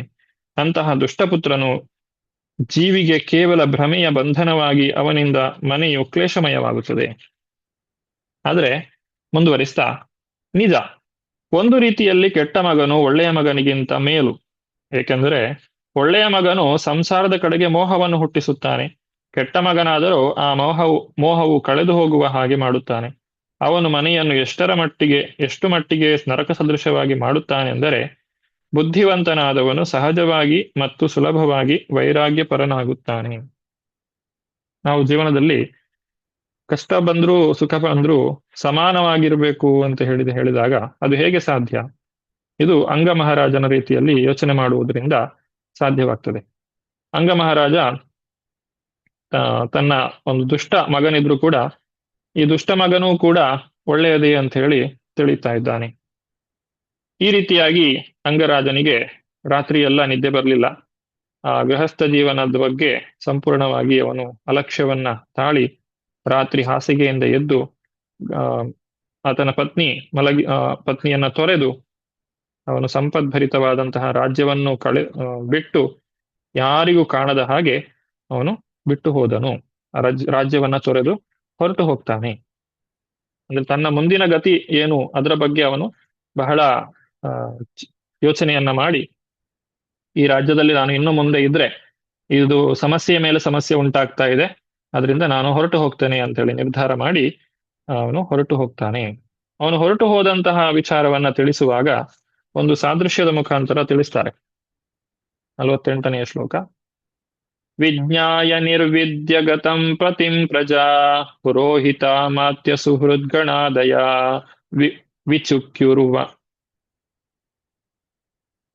ವಿಚಿಕ್ಯು ಉರ್ವ್ಯಾಂ ಅತಿಶೋಕ ಕಾತರ ಯಥಾ ನಿಗೂಢಂ ಪುರುಷಂ ಕುಯೋಗಿನಃ. ಶೋಭಯನ್ ಮಾತಾಜಿ. ಕೃಷ್ಣ. ಅಂಗರಾಜನು ನಿರ್ಲಿಪ್ತನಾಗಿ ಅರಮನೆಯನ್ನು ಬಿಟ್ಟು ಹೊರಟು ಹೋದುದು ತಿಳಿದಾಗ ಸಮಸ್ತ ಪ್ರಜೆಗಳು, ಪುರೋಹಿತರು, ಸಚಿವರು, ಗೆಳೆಯರು, ಜನಸಾಮಾನ್ಯರು ಎಲ್ಲರೂ ಬಹು ದುಃಖಪಟ್ಟರು. ಅನುಭವಿಯಾದ ಯೋಗಿಯ ನಿಗೂಢವಾದ ಪರಮಾತ್ಮನನ್ನು ತನ್ನೊಳಗೆ ಹುಡುಕುವ ಹಾಗೆ ರಾಜನನ್ನು ಎಲ್ಲಾ ಕಡೆಯೂ ಹುಡುಕಿದರು. ಹರೇ ಕೃಷ್ಣ. ಅನನುಭವಿಯಾದ ಯೋಗಿಯು ನಿಗೂಢವಾದ ಪರಮಾತ್ಮನನ್ನು ತನ್ನೊಳಗೆ ಹುಡುಕುವ ಹಾಗೆ. ಯಾರು ಸರಿಯಾದಂತಹ ಮಾರ್ಗದರ್ಶನ ಇಲ್ಲ, ಅಂತಹ ಒಬ್ಬ ಯೋಗಿ ಭಗವಂತನನ್ನ, ಪರಮಾತ್ಮನನ್ನ ಹುಡುಕ್ತಾ ಇದ್ದಾನೆ. ಎಲ್ಲಿ? ತನ್ನೊಳಗೆ ಹುಡುಕ್ತಾ ಇದ್ದಾನೆ, ಆದ್ರೆ ಕಾಣ್ತಾ ಇಲ್ಲ. ಯಾಕಂದ್ರೆ ಆ ಪರಮಾತ್ಮನನ್ನ ಕಾಣುವಂತಹ ಆ ಒಂದು ಅನುಭವ ಅಥವಾ ಮಾರ್ಗದರ್ಶನ ಅವನಿಗೆ ದೊರಕಿಲ್ಲ. ಆ ರೀತಿಯಾಗಿ ಇಲ್ಲಿ ಸಾದೃಶ್ಯವನ್ನ ಹೇಳ್ತಾ ಇದ್ದಾರೆ. ಅಂಗ ಮಹಾರಾಜನನ್ನ ಪರಮಾತ್ಮನಿಗೆ ಹೋಲಿಸಿದ್ದಾರೆ, ಜನಸಾಮಾನ್ಯರನ್ನ ಅನನುಭವಿಯಾದಂತಹ ಯೋಗಿಗೆ ಇಲ್ಲಿ ಹೋಲಿಸಲಾಗಿದೆ. ರಾಜ ರಾಜ್ಯದಲ್ಲೇ ಇದ್ದಾನೆ, ಆದ್ರೆ ಜನರಿಗೆ ಕಾಣಿಸ್ತಾ ಇಲ್ಲ. ಯಾಕಂದ್ರೆ ಅವನು ಮಾರುವೇಷದಲ್ಲಿ ಎಲ್ಲ ಸಂಸಾರ ಬಂಧನವನ್ನ ತ್ಯಾಗ ಮಾಡಿ ಹೋಗಿದ್ದಾನೆ. ಈ ರೀತಿಯಾಗಿ ಇಲ್ಲಿ ತಿಳಿಸ್ತಾ ಇದ್ದಾರೆ. ಈ ಅಧ್ಯಾಯದ ಕೊನೆಯ ಶ್ಲೋಕ 49. ಅಲಕ್ಷಯಂತ ಪದವೀಂ ಪ್ರಜಾಪತೆ ಹತೋದ್ಯಮ ಪ್ರತ್ಯುಪ್ರಸೃತ್ಯತೆ ಪುರೀಂ ಋಷೀನ್ ಸಮೇತಾನಭಿವಂದ್ಯ ಸಾಶ್ರವೋ ನ್ಯವೇದಯನ್ ಪೌರವ ಭರ್ತೃವಿಪ್ಲವಂ. ಪದ್ಮಿನಿ ಮಾತಾಜಿ. ಹರೇ ಕೃಷ್ಣ ಪ್ರಭುಜಿ. ಎಲ್ಲೆಲ್ಲಿ ಹುಡುಕಿದರೂ ರಾಜನ ಸುಳಿವನ್ನು ಕಾಣದಾದಾಗ ಪ್ರಜೆಗಳು ಹತಾಶರಾಗಿ ನಗರಕ್ಕೆ ಹಿಂದಿರುಗಿದರು. ರಾಜನಿಲ್ಲದ ಆ ಪರಿಸ್ಥಿತಿಯನ್ನು ಪರಿಶೀಲಿಸಲು ದೇಶದ ಎಲ್ಲ ಕಡೆಗಳಿಂದ ಋಷಿಮುನಿಗಳು ಬಂದು ನೆರೆದರು. ನಗರದ ಪ್ರಜೆಗಳಾದರೋ ಕಣ್ಣೀರು ತುಂಬಿಕೊಂಡು ಅವರಿಗೆ ಭಕ್ತಿ ಗೌರವಗಳನ್ನು ಸಲ್ಲಿಸಿ ತಾವು ಎಷ್ಟು ಹುಡುಕಿದರೂ ಮಹಾರಾಜನನ್ನು ಕಂಡು ಹಿಡಿಯಲಾಗಲಿಲ್ಲವೆಂದು ವಿವರವಾಗಿ ಹೇಳಿದರು. ಹರೇ ಕೃಷ್ಣ ಪ್ರಭುಜಿ. ಇದು ಒಂದು ಸಮಸ್ಯೆ. ಈಗ ಈ ಸಮಸ್ಯೆಗೆ ಏನು ಪರಿಹಾರವನ್ನ ಕಂಡುಕೊಳ್ತಾರೆ ಅನ್ನೋದನ್ನ ಮುಂದಿನ ಅಧ್ಯಾಯದಲ್ಲಿ ನಾವು ನೋಡ್ತೇವೆ. ಈಗ ಈ ಅಧ್ಯಾಯಗಳಲ್ಲಿ ಏನು ಕಾಣ್ತದೆ ಅಂತ ಹೇಳಿದ್ರೆ, ಹೇಗೆ ಸಂಸಾರದಲ್ಲಿ ಒಂದು ಸಮಸ್ಯೆ ಬರ್ತದೆ, ಆ ಸಮಸ್ಯೆಗೆ ನಾವು ಪರಿಹಾರವನ್ನ ಕಂಡುಕೊಂಡಿದ್ದೇವೆ ಅಂತ ಹೇಳಿ ತಿಳ್ಕೊಂಡಾಗ ಅದಕ್ಕೆ ಆ ಸಮಸ್ಯೆ ಪರಿಹಾರವೇ ಇನ್ನೊಂದು ಸಮಸ್ಯೆಯನ್ನ ತೆಗೆದುಕೊಂಡು ಬರ್ತದೆ. ಆ ಸಮಸ್ಯೆಗೆ ಪರಿಹಾರವನ್ನ ಕಂಡುಕೊಂಡಾಗ ಅದಕ್ಕೆ ಆ ಎರಡನೇ ಪರಿಹಾರದ ಜೊತೆಗೆ ಇನ್ನಷ್ಟು ಸಮಸ್ಯೆಗಳು ಬರ್ತವೆ. ಹಾಗೆ ಸಮಸ್ಯೆಗಳು ಹೆಚ್ಚು ಹೆಚ್ಚಾಗ್ತಾ ಹೋಗ್ತವೆ. ಎಲ್ಲಿಯವರೆಗೆ ಅಂತ ಹೇಳಿದ್ರೆ, ನಾವು ಭಗವಂತನಿಗೆ ಶರಣಾಗುವವರೆಗೆ ಈ ಸಮಸ್ಯೆಗಳು ಬರ್ತಾನೆ ಇರ್ತವೆ. ಇದು ಈ ಒಂದು ಮುಂದಿನ ಕಥೆಗಳಲ್ಲಿ ನಾವು ನೋಡ್ತಾ ಹೋಗ್ತೇವೆ. ಭಗವಂತನಿಗೆ ಶರಣಾಗುವುದೇ ಎಲ್ಲಾ ಸಮಸ್ಯೆಗಳಿಗೂ ಪರಿಹಾರ ಅನ್ನೋದನ್ನ ನಾವು ಇಲ್ಲಿ ಅರ್ಥ ಮಾಡಿಕೊಳ್ತೇವೆ. ಅದನ್ನ ಮುಂದಿನ ತರಗತಿಗಳಲ್ಲಿ ನೋಡೋಣ ಅಂತ ಹೇಳ್ತಾ ಇವತ್ತಿನ ತರಗತಿಗೆ ಇಲ್ಲಿ ವಿರಾಮವನ್ನ ಕೊಡ್ತಾ ಇದ್ದೇನೆ. ಧನ್ಯವಾದಗಳು.